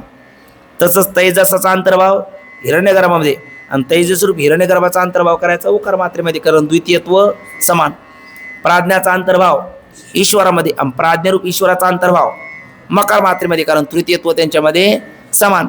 आणि तत्पद लक्षाचा अंतर्भाव तोमपद लक्षामध्ये म्हणजे जीव साक्षीचा अंतर्भाव ईश्वर साक्षीमध्ये आणि तत्पद तोमपद लक्ष रूप तत्पद लक्षाचा अंतर्भाव अमात्र परमात्मा स्वरूपामध्ये. आता खाली कोण राहिला फक्त आकार उकार मकार आहे ना. मग स्थूल आकाराचा सूक्ष्म उकारामध्ये, सूक्ष्म उकाराचा कारण मकारामध्ये आणि कारण मकाराचा अमात्र स्वरूपामध्ये अंतर्भाव करायचा आणि ते अमात्र स्वरूप असणारा जो ओंकार त्याचा अंतर्भाव करायचा वाच्य ब्रह्मामध्ये आणि ते ब्रह्म मी. फक्त पहिल्याला कोणता बुक म्हटलो आपण बोला? स्थूल बुक. दुसरा विविक्त बुक. तिसरा आनंद भूक. पहिला बहिप्रज्ञ, दुसरा अंतप्रज्ञ, तिसरा प्रज्ञान घन आहे ना. मग आता हे सगळं वर्णन पुढे येतं. आता आपण जे सगळा अंतर्भाव केला ते पुढे दिलेलं आहे, तेच आपण असे फक्त इथे बोललो. तोच विषय आता पंक्तीत आपण पहा. या कोष्टकाचा सगळा अर्थ जो आपण पाहिला तो खाली दिला बघा. वरील कोष्टकात दाखविल्याप्रमाणे आत्म्याचे किती पाद? 4 पाद. ब्रह्माचे 4 पाद. ओंकाराचे 4 पाद. त्या पहिले आत्म्याचे 4 पाद सांगतात. पहिला स्थूल उपाधी लागली विश्व, सूक्ष्म तैजस आणि कारण प्राज्ञ आणि निरुपाधिक तोमपद लक्ष जीव साक्षी असे 4 पाद झाले. कोणाचे? आत्म्याचे. आता ब्रह्माचे 4 पाद. जीव साक्षी तुरीय त्याला म्हणतात. त्या तोमपद लक्षाला तुरीय असं सुद्धा नाव आहे. मग आता समष्टीदृष्ट्या व्यष्टीदृष्ट्या झाले जीवाचे, समष्टीदृष्ट्या ब्रह्माचे 4 पाद. स्थूलाची उपाधी लागली बोला विराट किंवा वैश्वानर नाव म्हटलो. सूक्ष्माची उपाधी लागली हिरण्यगर्भ किंवा स्वतरात्मा आणि कारणाची उपाधी लागली तर ईश्वर आणि निरुपाधिक म्हणलं तर तत्पद लक्ष त्यालाच ईश्वर साक्षी. हे 4 पाद झाले कोणाचे? ब्रह्माचे. आता ओंकाराचे 4 पाद. ओंकाराचे 4 पाद. स्थूलाची उपाधी आकार, सूक्ष्माची उकार, कारणाची मकार आणि अमात्र स्वरूप आहे ना जे निरुपाधिक स्वरूप असे 4 पाद कोणाचे झाले? ओंकाराचे. आता त्या पहिला विश्व आणि विराट यांच्यामध्ये फरक काय? फक्त व्यष्टी आणि समष्टी तेच सांगतात. व्यष्टी स्थूल प्रपंच अभिमानी तो कोण? विश्व. आणि समष्टी स्थूल प्रपंच अभिमानी तो झाला विराट. या दोघाची उपाधी स्थूल समानच आहे, फक्त व्यष्टी आणि समष्टी बाजूला सारली तर विराटाचा विश्वाचा अंतर्भाव कोणामध्ये? विराटामध्ये. बघा या दोघाची उपाधी स्थूल असल्यामुळे विश्व विराट रूप आहे असे काय करावे? चिंतन करावे. म्हणजे त्या दोघाचा अभेद करावा आणि त्या विराट रूप विश्वाची, कारण विश्व आणि विराटाचा भेद काय होता? फक्त स्थूल आणि सूक्ष्म व्यष्टी आणि समष्टी. तो भेद बाजूला सारला तर विश्व आणि विराट काय झाला? एक झाला. मग विराटाची मुख किती म्हणलो आपण? अंग किती? 7 आणि मुख किती? 19. मग ती विराटाची का विश्वाची का विश्वरूप विराटाची? नाही ना, विश्वरूप विराटाची. कारण विराट आणि विश्व काय ठरले आपले आता? एक ठरले. तेच सांगतात बघा.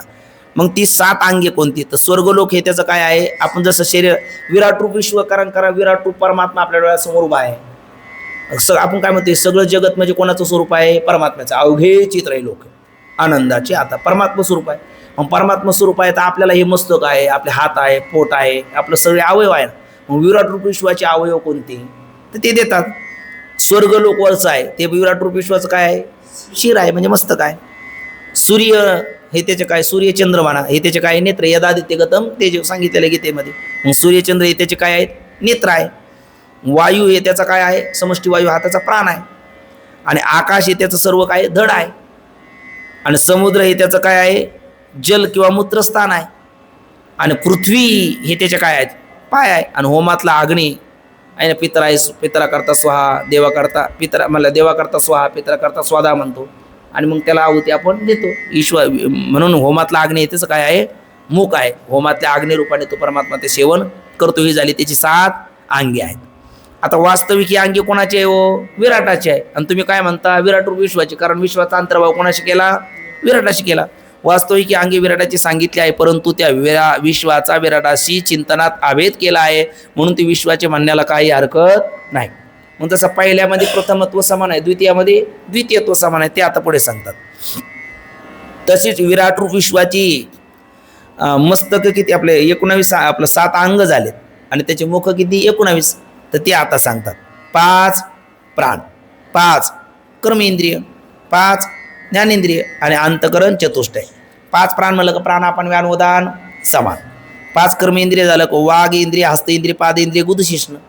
आणि 5 ज्ञानेंद्रिय म्हणलं का श्रोत्र इंद्रिय, त्वगेंद्रिय, चक्षुरेंद्रिय, आपलं ते आपलं हे नेत्रे आपलं रसनेंद्रिय आणि घ्राणेंद्रिय हे म्हणजे मी असा क्रम का ते भूत डोळ्यासमोर ठेवून आपला तो क्रम घेतला आकाश वायू अग्निजल पृथ्वी अशी 5 ज्ञानेंद्रिय आणि अंतकरण चतुष्टय संकल्प विकल्प करणारा मन निश्चय करणारे बुद्धी चिंतन करणारे चित्त आणि अनात्म पदार्थाचा तादात्म्य धारण करणारा अहंकार अशी चित्त चतुष्टय ही किती झाली ही मुखाप्रमाणे भोगाची काय त्याची साधनं आहेत म्हणून त्यांना काय म्हणतात एकंदर 19 मुखे आहेत. जागृती अवस्थेत या 19पासून बाह्य वृत्तीद्वारा शब्दादी विषयाचा काय घेतो भोग घेतो म्हणून तो बहिप्रज्ञ. आता ते पुढे येणार बघा. आणि विराट रूप विश्व हा काय झाला मग स्थूलाचा भोगता. ईश्वर सृष्टीतल्या पदार्थाचा शब्द स्पर्श रूप रसगंध हे पंचविषय कोणाचे ज्ञानेंद्रियाचे. पंचविषय कोणते वक्तव्य आदान प्रदान गमनागमन मलमूत्राचं विसर्जन हे झाले कर्मेंद्रियाचे विषय. संकल्प विकल्प करणं मनाचा निश्चय करणं बुद्धीचा चिंतन करणं चित्ताचा आणि अनात्म पदार्थाचा अभिमान धारण करणं अहंकाराचा विषय. हे झाले जसे 19 मुख हे 19 त्यांचे विषय आणि त्यांच्या अधिष्ठातृ देवता. आता 5 ज्ञानेंद्रियाच्या अधिष्ठातृ देवता कोणत्या असं जर म्हणलं तर दिशा वायू सूर्य वरुण आणि अश्विनी कुमार हे ज्ञानेंद्रियाच्या अधिष्ठातृ देवता.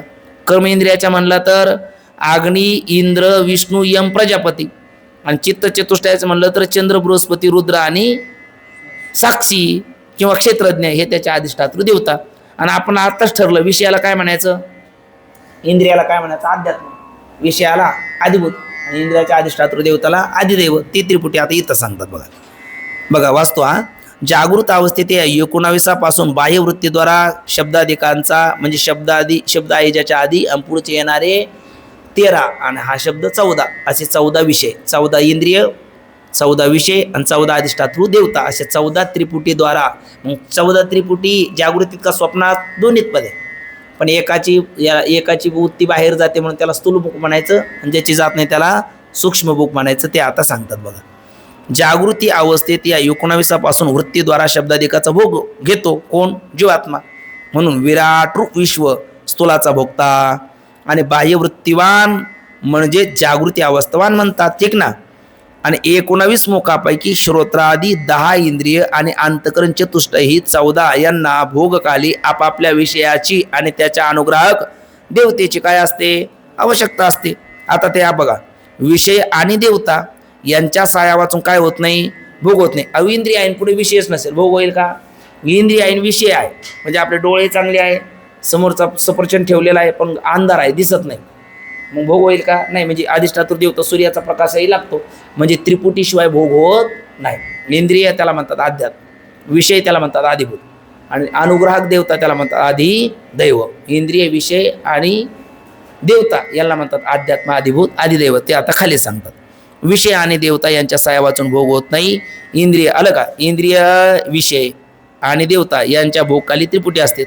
मग ठळक अक्षर देतात. इंद्रियास काय म्हणतात अध्यात्म विषयास आदिभूत आणि देवतेस आदिदैव म्हणतात. पुढील 77 पानावर एक कोष्टक दिलेलं आहे बघा. ते सगळं कोष्टक अध्यात्म आदिभूत आणि आदिदैव यांच्या या त्रिपुटीचे कोष्टक. तर अध्यात्म म्हणजे कोण इंद्रिय आदिभूत म्हणजे विषय आणि आदिदैव म्हणजे देवता आहे ना.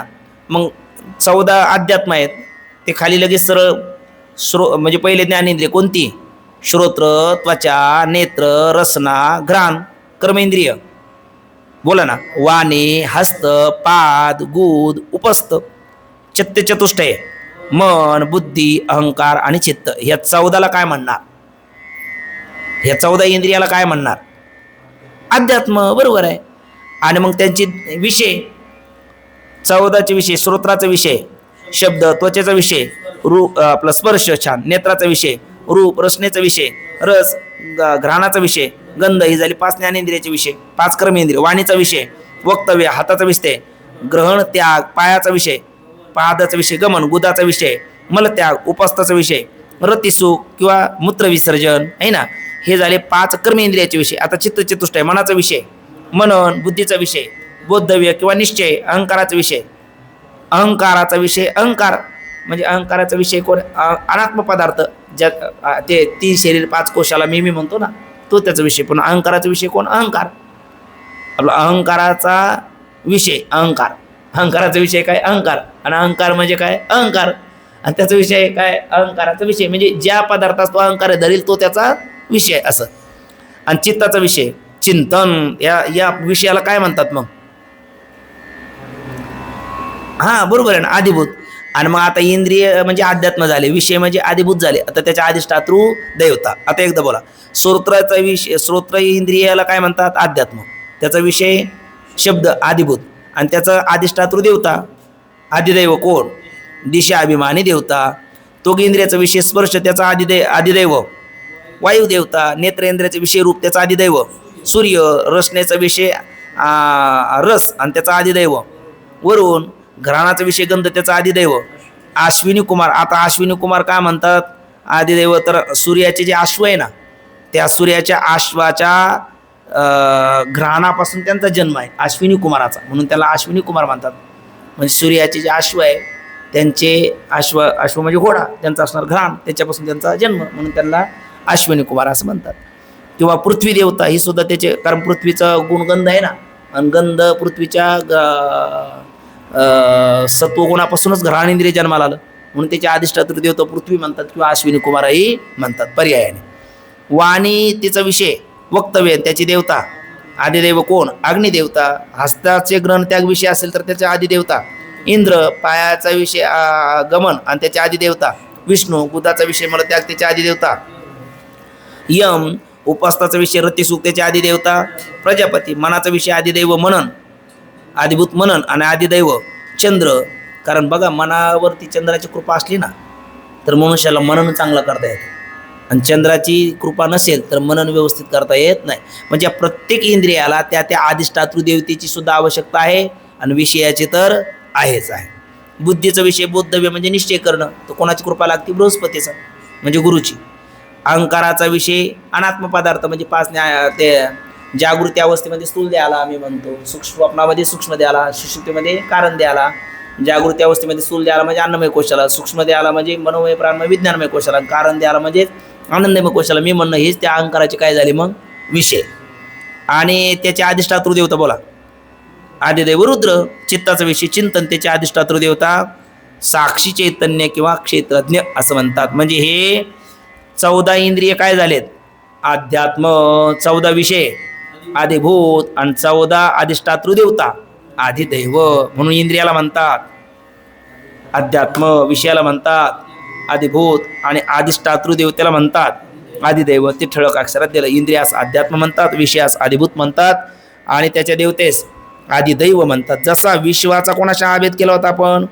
विराटाशी अभेद सांगितला. तसाच ओंकाराच्या प्रथम असलेल्या आकार मात्रेशी कोणाचा अंतर्भाव करावा? विराटरूप विश्वाचा अभेद चिंतन करावा. का बरं? कारण तिघामध्ये प्रथमत्व किंवा स्थूल उपाधी समान आहे. ते सांगतात कारण विश्व, विराट आणि आकार या तिन्ही पादात प्रथमत्व काय आहे? समान आहे. म्हणून विराट व विश्व यांचे आकार मात्रेशी काय करावे? अभेद चिंतन करावे. वर जी 7 अंगे व 19 मुखे कोणाची सांगितली होती? विश्वाची सांगितली होती, तीच कोणाची समजावी? तैजसाची समजावी. विराटाची सांगितली होती, तीच हिरण्यगर्भाची समजावी. का?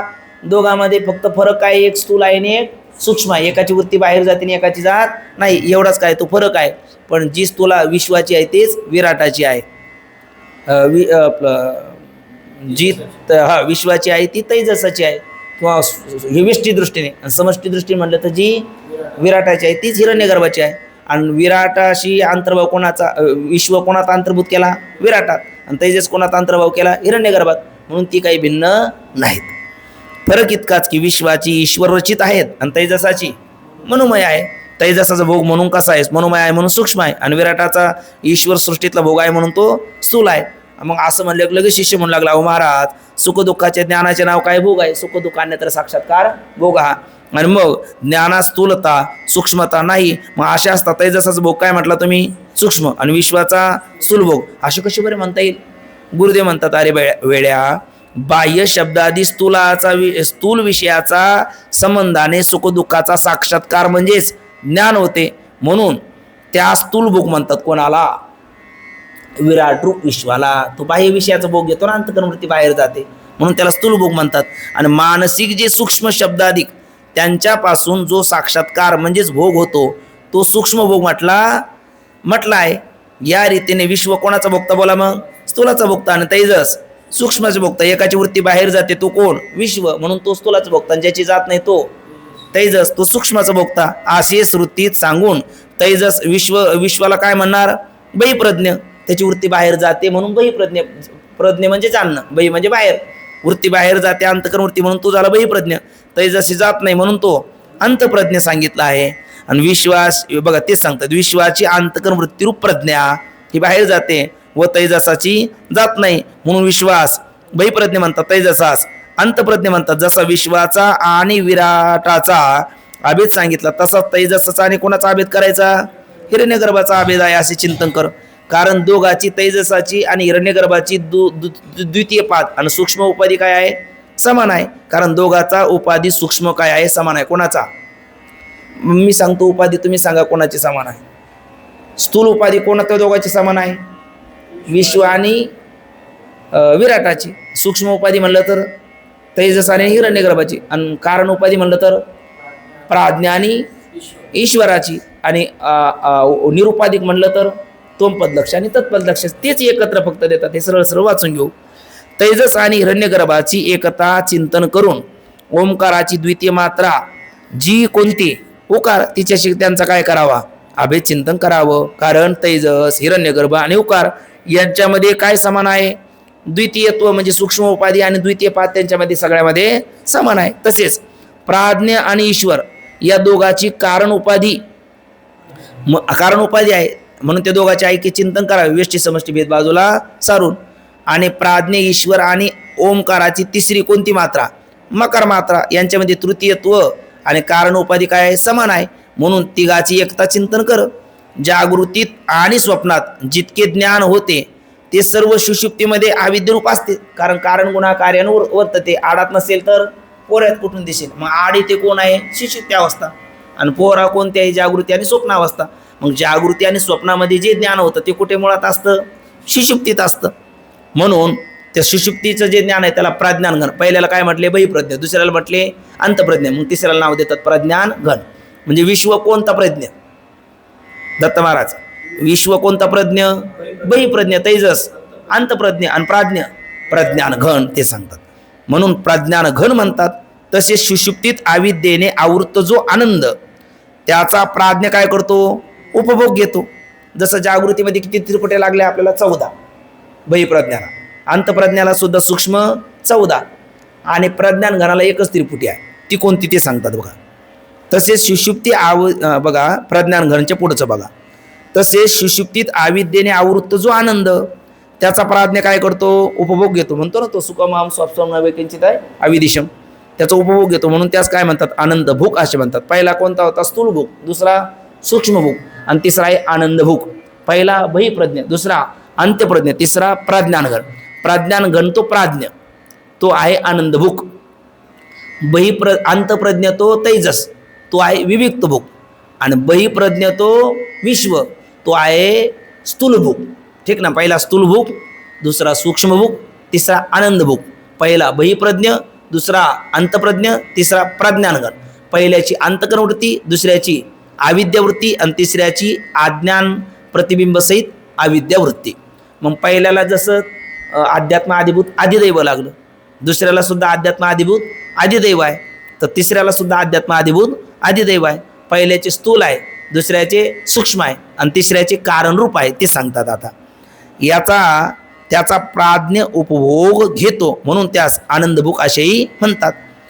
त्या भोगाचीही त्रिपुटी आहे. म्हणजे सुषुप्तीच्या भोगाची सुद्धा त्रिपुटी आहे. जागृती त्रिपुटी आहे की नाही? स्थूल त्रिपुटी आहे. जागृतीतले 14 इंद्रिय अध्यात्म आहे, त्यांचे विषय आदिभूत आहे आणि त्यांच्या अधिष्ठातृ देवता आहे. त्या बाहेर जातात म्हणून स्थूल, स्वप्नात जात नाही म्हणून सूक्ष्म. पण स्वप्नात ते त्रिपुटी आहे, तसे सुषुप्तीत सुद्धा त्रिपुटी आहे. त्याची जाण जरी नसली तरी मानावी लागते. कशी बघा, तर ती अशी चैतन्य प्रतिबिंब सहित जी अविद्या वृत्ती तेच आहे अध्यात्म, म्हणजेच इंद्रिय. कारण इंद्रियाला अध्यात्म म्हणायचं आपलं ठरलेलं आहे. आणि अज्ञानाने आवृत्त जो स्वरूपानंद ते आहे आदिभूत, म्हणजेच विषय. आणि ईश्वर हे आहे त्याचा आदिदैव म्हणजे अधिष्ठातृ देवता. ठीक ना? ही झाली कुठली त्रिपुटी? सुषुप्ती अवस्थेतली त्रिपुटी. कोणाची? प्रज्ञान घनाची. कोणता भुगतो? आनंद भुग आहे ना. कोणता भुगतो? आनंद भुग. आता बघा तेच आता खाली सांगतो. मग 3 उपाधी आहे त्याला म्हणायचं बहिप्रज्ञ. कोणाला? तैजसाला, आपली क्षमा करा विश्वाला. 2 उपाधी आहे त्याला म्हणायचं अंतप्रज्ञ. कोणाला? तैजसाला. आणि एकच उपाधी आहे त्याला म्हणायचं प्रज्ञान घन. कोणाला? प्राज्ञाला. तेच आता आपण हे 3 वाक्य बोलू ना, त्याचाच विस्तार म्हणजे खालच्या पंक्ती आहेत. वास्तव बघा, या रीतीने विश्व बहिप्रज्ञ आलं, तैजस अंतप्रज्ञ आणि प्राज्ञ प्रज्ञान घन आहे. हा त्यांचा भेद कशामुळे आहे? उपाधीमुळे आहे. स्थूल, सूक्ष्म आणि अज्ञान ह्या 3 उपाधी आहे. अज्ञान उपाधी तो कोणता भो? कोणता? कोण? प्रज्ञान घन. छान. आणि सूक्ष्म उपाधी तो प्रज्ञान घन तो अंतप्रज्ञ. आणि स्थूल उपाधी आहे तो विश्व बहिप्रज्ञ. ठीक ना. मग बहिप्रज्ञ कोण? स्थूल उपाधिवान विश्व. अंतप्रज्ञ कोण? सूक्ष्म उपाधिवान तैजस. आणि प्रज्ञान घन कोण? कारण उपाधिवान प्राज्ञ. ठीक ना. पुन्हा ह्या पंक्ती बघा, या रीतीने विश्व बहिप्रज्ञ, तैजस अंतप्रज्ञ आणि प्राज्ञ प्रज्ञान घन आहे. हा त्यांचा भेद स्थूल, सूक्ष्म आणि अज्ञान या उपाधीमुळे आहे. त्यात प्राज्ञाची अज्ञान ही एकच उपाधी आहे. आलं का? तैजसाची अज्ञान व सूक्ष्म कारण म्हणजे आपण ते मागं भूतात नाही पाहिलं का? 5 भूतातला आकाशामध्ये एकच गुण आहे, वायूमध्ये 2, तेजामध्ये 3, जलामध्ये 4, पृथ्वीमध्ये 5. कारण परंपरा जितकी गुण तितकी अधिक. तसं प्राज्ञान घनाला एकच उपाधी आहे अज्ञान. आणि ते अंतप्रज्ञाला 2 आहे, अज्ञान आणि सूक्ष्म. आणि बहिप्रज्ञाला 3 आहे, अज्ञान, सूक्ष्म आणि स्थूल. ठीक ना. उपाधीमुळे यांच्यामध्ये बहिप्रज्ञा, अंतप्रज्ञ आणि प्रज्ञान गण असा भेद झाला. तत्वतः नाही ते सांगतात. तैजस बघा, त्यामध्ये प्राज्ञाची अज्ञान ही एकच उपाधी आहे. तैजसास अज्ञान आणि सूक्ष्म अशा 2 उपाधी आहेत. आणि विश्वास अज्ञान, सूक्ष्म आणि स्थूल अशा किती उपाधी आहेत? 3 उपाधी आहे. उपाधीच्या न्यून अधिकतेने म्हणजे कमी अधिकपणामुळे त्यांच्यात काय आहे? भेद आहे. वस्तुता भेद नाही. मग त्यांच्यातील अनुगत चैतन्य ते 3 मध्ये काय आहे? एकच आहे. मग बघा, त्या विश्व, तैजस, प्राज्ञ यांच्यामध्ये अनुगत चैतन्य त्याला काय नाव दिलं? ते कोष्टकातलं शेवटचं आठवायचं, त्वंपद लक्ष आहे ना. आणि विराट, हिरण्यगर्भ, ईश्वर यांच्यामध्ये अनुगत चैतन्य त्याला काय नाव दिलं? तत्पद लक्ष. आणि आकार व कर्माकार यांच्यामध्ये अनुगत चैतन्य त्याला दिलं अमात्र स्वरूप. ठीक ना. आणि मग यांचा जसा अंतर्भाव केला तसा त्या त्वंपद लक्षाचा तत्पद लक्षामध्ये, तत्पद लक्ष अमात्र स्वरूपात, अमात्र स्वरूप ब्रह्मस्वरूपामध्ये, ते ब्रह्म मी. तेवढंच सांगायचं राहिलं ते सांगतात. 3 उपाधीचे अधिष्ठान तुरी आहे. आणि ते काही नाही, बहिप्रज्ञ नाही किंवा अंतप्रज्ञ नाही किंवा प्रज्ञानगण नाही. कारण बहिप्रज्ञ म्हणण्याकरता स्थूलाची, अंतप्रज्ञ म्हणण्याकरता सूक्ष्माची, प्रज्ञानगण म्हणण्याकरता कारणाची उपाधी लागते. आणि कारण ते उपाधी लागते. आणि तुर्याला काय नाही? उपाधीच नाही. म्हणून ते कोणतं प्रज्ञ नाही? ते कोणतंच प्रज्ञ नाही का? ज्ञानस्वरूप नाही. ज्ञानस्वरूप ते आहे, कारण ज्ञान हे त्याचं स्वरूप आहे ना. म्हणून ते कोणतं घन नाही? प्रज्ञान घन नाही, अंतप्रज्ञ नाही, बहिप्रज्ञ नाही का? ते नाही. ते आहे, ते आहे. पण हे त्याच्यावर आहे. म्हणजे या त्याच्यावर यांची सिद्धी आहे, पण यांच्या सिद्धीवर त्याची सिद्धी नाही, कारण ते स्वयंरूप आहे. ठीक ना. हे उपाधिक आहे आणि ते निरुपाधिक आहे. ते सांगतात बघा. 3 उपाधीचे अधिष्ठान तुरी आहे. ते बहिप्रज्ञा, अंतप्रज्ञा किंवा प्रज्ञानगण नाही. तसेच ते बुद्धीचा किंवा कोणत्याही इंद्रियाचा विषय होत नाही. ते कोणाचा विषय होत नाही, पण ते नाही असं नाही. ते कोणाला पाहत नाही, त्याला कोणी पाहत नाही, कारण त्याला पाहण्याकरता त्याच्या अतिरिक्त दुसरं कोणी नाही. आणि तोच त्याचा विषय होत नाही, म्हणून तो नाही असं नाही. काळा राहे काळा वाखा, आपणा ना पारिखा. काळ्या अमावस्याच्या काळ्या रात्रीमध्ये काळ्या दगडावर काळी घोंगडी पांघरून काळ्या ढेकळात एक मनुष्य बसला, त्याला कोण पाहतं? कोणीच नाही. तो कोणाला पाहतो? कोणालाच नाही. पण तो मनुष्यच नाही असं नाही. का बरं? कारण हे वर्णन केलं त्याच्या अर्थ तो आहे. तसं हे सगळ्याचं वर्णन केलं त्या अर्थी ते चैतन्य आहे, जे तुरी आहे, त्वंपद लक्ष. त्याला कोणी पाहत नाही, त्याला कुठली उपाधी लागत नाही. मग तुम्ही म्हणाल तोच नाही असं नाही का? कारण त्याच्याशिवाय यांची सिद्धी नाही. ठीक ना. असं सांगतात. म्हणून म्हणतात असे जे तुरी आहे त्यास काय म्हणतात? परमात्म्याचा चतुर्थपाद. आणि ईश्वर साक्षी त्यास शुद्ध ब्रह्मरूप जाण. म्हणजे तुरीय म्हणजे तत्पद लक्ष, ते त्वंपद लक्ष रूप जाण. आणि त्वंपद लक्ष ते अमात्र स्वरूप जाण आणि अमात्र ब्रह्मस्वरूप जाण. ते सांगतात. या रीतीने 2 प्रकारची आत्म्याची स्वरूपे सांगितली. म्हणजे 2 तुम्हाला 4 म्हणले, 2 का म्हणले? कारण पहिले 3 झाले सोपाधिक आणि शेवटचे 1 झालं निरुपाधिक. असं किती झाले? 2 सोपाधिक आणि निरुपाधिक. सोपाधिक त्यालाच म्हणतात अपरमार्थ स्वरूप, आणि निरुपाधिक असेल त्याला परमार्थ स्वरूप. परब्रह्म रूपाने आणि अपरब्रह्म रूपाने सुरुवात केली ना तिथून. बघा, एक परमार्थिक स्वरूप आहे आणि दुसरे अपरमार्थ स्वरूप आहे. बघा, एक परमार्थ स्वरूप आणि दुसरे अपरमार्थ स्वरूप. पहिले 3 पाद हे अपरमार्थ स्वरूप आहे कारण ते सोपाधिक आहे, आणि चौथा पाद तो परमार्थ स्वरूप आहे कारण तो निरुपाधिक स्वरूप आहे. मग आता सांगा बघ, चौघाची पहिल्या आत्म्याची विश्व तेजस प्राज्ञा, ब्रह्माची विराट हिरण्यगर्भ ईश्वर, आणि ओंकाराचे आकार उकार मकार हे परमार्थ स्वरूप का अपरमार्थ स्वरूप? अपरमार्थ स्वरूप. का बरं? ते सोपाधिक आहे. आणि आत्म्याचं तोमपद लक्ष, ब्रह्माचं तत्पद लक्ष आणि ओंकाराचं अमात्र स्वरूप हे काय आहे? परमार्थ स्वरूप आहे. का? ते निरुपाधिक आहे म्हणून. ठीक ना? बघा, ओंकाराचा ही तशीच 2 स्वरूपे आहेत. आकार उकार मकार मात्रा स्वरूप वर्ण आहेत ते अपरमार्थ स्वरूप आहे ना. आणि त्या मात्रात जे व्यापक असणार अस्ति भाती प्रियरूप अधिष्ठान चैतन्य ते कसं आहे? परमार्थ स्वरूप आहे.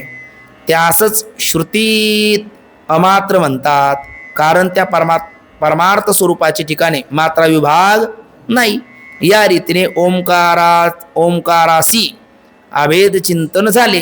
आता ओंकाराशी अभेद चिंतन झाले कारण आपण विश्वाचा विराटात आणि विराटाचा आकार मात्रेत, तेजसाचा हिरण्यगर्भात, हिरण्यगर्भाचा उकार मात्रेत, प्राज्ञाचा ईश्वरात, ईश्वराचा मकार मात्रेत, आणि तोमपद लक्षाचा तत्पद लक्षात, तत्पद लक्षाचा अर्ध अमात्र स्वरूपात, आणि इकडे स्थूल उकाराचा सूक्ष्म उकारात, स्थूल आकाराचा सूक्ष्म उकारात, सूक्ष्म उकाराचा कारण मकारात आणि कारण मकाराचा अमात्र स्वरूपात. ते आता इथे सांगतात. या रीतीने ओंकार मात्रेशी अभेद चिंतन झाले तरी आकार आदी मात्राचा लय चिंतन करणे शिल्लक आहे. तो लय चिंतनाचा प्रकार असा, स्थूल कोण आकार त्याचा आहे ना, स्थूल आकाराचा सूक्ष्म उकार रूप आहे, आणि सूक्ष्म उकार तो कारण मकार रूप आहे, आणि कारण मकार तो ओंकाराचे तुरीय अमात्र स्वरूप अर्धबिंदू आहे ना, तत्स्वरूप आहे. आणि ते तुरीय अमात्र कसे आहेत? ब्रह्मस्वरूप आहे. आणि शुद्ध ठिकाणी म्हणजे शुद्ध ब्रह्माच्या ठिकाणी सोपाधिक आकार उकार मकार आहे का अमात्र स्वरूप आहे? दोन्ही नाही, पण ते कुठे? शुद्ध स्वरूपाच्या ठिकाणी. ठीक ना? आणि शुद्ध स्वरूपाच्या ठिकाणी दोन्ही नाही म्हणजे सोपाधिकही नाही आणि निरुपाधिकही नाही. वास्तव निरुपाधिक स्वरूपाच्या ठिकाणी दोन्ही कल्पित आहेत म्हणून ते दोन्ही तद्रूप आहे म्हणजे ब्रह्मरूप आहे. या रीतीने ज्या ओंकाराच्या परमार्थ रूप अमात्राच्या ठिकाणी सर्वांचा लय केला ते अमात्र म्हणजे अर्धबिंदू परमात्मा मी आहे. म्हणजे त्या बघा, सोपाधिक आणि निरुपाधिक दोन्हीचा ज्याच्यात अंतर्भाव केला ते वास्तव परमात्मा स्वरूप अस्ति भाती प्रियरूप चैतन्य तेच कोण आहे? मी आहे. असे एकाग्र चित्ताने काय करावे? चिंतन करावे. कारण चिंतने तद्रूपता स्थावर जंगम रूप आणि असंग अद्वितीय असंसारी नित्य मुक्त निर्भय ब्रह्मरूप ओंकाराचे परमार्थ स्वरूप मी आहे असं म्हणायचं. ते स्थावर जंगम म्हणजे स्थावर म्हणताना एका ठिकाणी राहणारे वृक्षाधिक, जंगम म्हणताना चलनवलन करणारे मनुष्य पशुआधिक. पुन्हा पुढे असंग शब्द आला म्हणजे स्वगत सज्जते विजयते संघाने रहित. अद्वितीय म्हणलं का 12 प्रकारच्या भेदाने रहित. असंसारी म्हणलं का षडभाव विकाराने रहित. आणि नित्य म्हणलं मुक्त म्हणलं का बद्ध मुक्त हा भाव त्याच ठिकाणी नाही. असं निर्भय म्हणजे द्वितीय द्वयम भयम भवती, पण द्वैत स्थिती नाही तर भय राहील का? सांगाड्या भीती कोणाची? असं कोण आहे? ब्रह्मरूप ओंकाराचे परमार्थ स्वरूप कोण? मी आहे. अशा चिंतनाच्या परिपाकापासून ज्ञानाचा उदय होतो. कोणतं ज्ञान? जीव ब्रह्मैक्य ज्ञान. आणि म्हणून ज्ञानाद्वारा काय होतं? मुक्तिरूपी फल देणारी ही ओंकाराची म्हणजे प्रणवाची निर्गुण उपासना बाकीच्या सर्व उपासनेहून कशी आहे? श्रेष्ठ आहे. या रीतीने हे ओंकाराचे चिंतन मनन रूप आहे. हे आता जे आपण केलं ते एक श्रवण नाही तर एका एक प्रकारचं मनन आहे. भेदाला बाधक अभेदाला साधक असे युक्तिक अद्वैत ब्रह्मचिंतनाला मनन असं म्हणतात. मनन रूप आहे. म्हणून हे मनन जो करतो ना त्याला काय म्हणतात? मुनी म्हणतात. मग मुनी कोणीही नाही तर मग आडनावाची मुनी. हे अमुक मुनी नाही तमुक मुनी, ते मुनी नाही आहे ना, पण ते मुनी म्हणतात त्यांना आडनावाचं म्हणे. मग मुनी कोण? जो मनन करतो तो मुनी, किंवा ही प्रणव उपासना करतो तो मुनी. मननशीलत्वात मुनी ती उच्चते. किंवा विठ्ठल ज्याच्या मनात राहतो तो मुनी.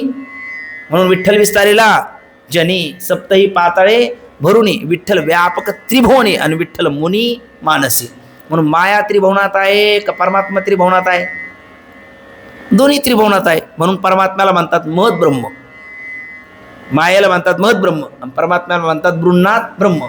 पण तरी सुद्धा मग परमात्म्याचा आणि मायात काय फरक राहिला? तर परमात्मा त्रिभुवनात आहे, मायाही त्रिभुवनात आहे, पण परमात्मा त्रिभुवनात असून मुनीच्या मनात आहे, आणि माया त्रिभुवनात आहे, मुनीच्या मनात नाही. हा फरक आहे. कारण मुनी काय करतात? मायेला मन देत नाही, या प्रणव उपासनेला मन देतात. आणि प्रणव उपासनेला मन दिल्यामुळे तो परमात्मा त्यांच्या मनात राहतो, जगत कारण माया राहत नाही. आणि परमात्मा खाली राहणं यालाच मुनी म्हणतात. जगतच राहत असेल तर त्याला मुनी म्हणत नाही. म्हणून म्हणतात मनन रूप आहे, म्हणून हे मनन जो करतो त्यास मुनी म्हणतात. आणि हे ओंकाराचे चिंतन म्हणजे प्रणव उपासना हे परमहंसाचं काय आहे? धन आहे. नुसतं धन नाही तर गुप्त धन आहे, खरा ठेवा आहे. म्हणून परमहंस मंडळी काय करत असतात? कायम या प्रणव उपासनेमध्ये ते रममान राहतात. तुम्ही म्हणाल मग आपलं काय? आपण याच्या अधिकारी नाही, आपण हे वाचायचं, जाणून घ्यायचं, पण ही उपासनेच्या भानगडीत आपण पडायचं नाही. आपण म्हणजे तुम्ही दोघं याच्यात नाही, आहे ना.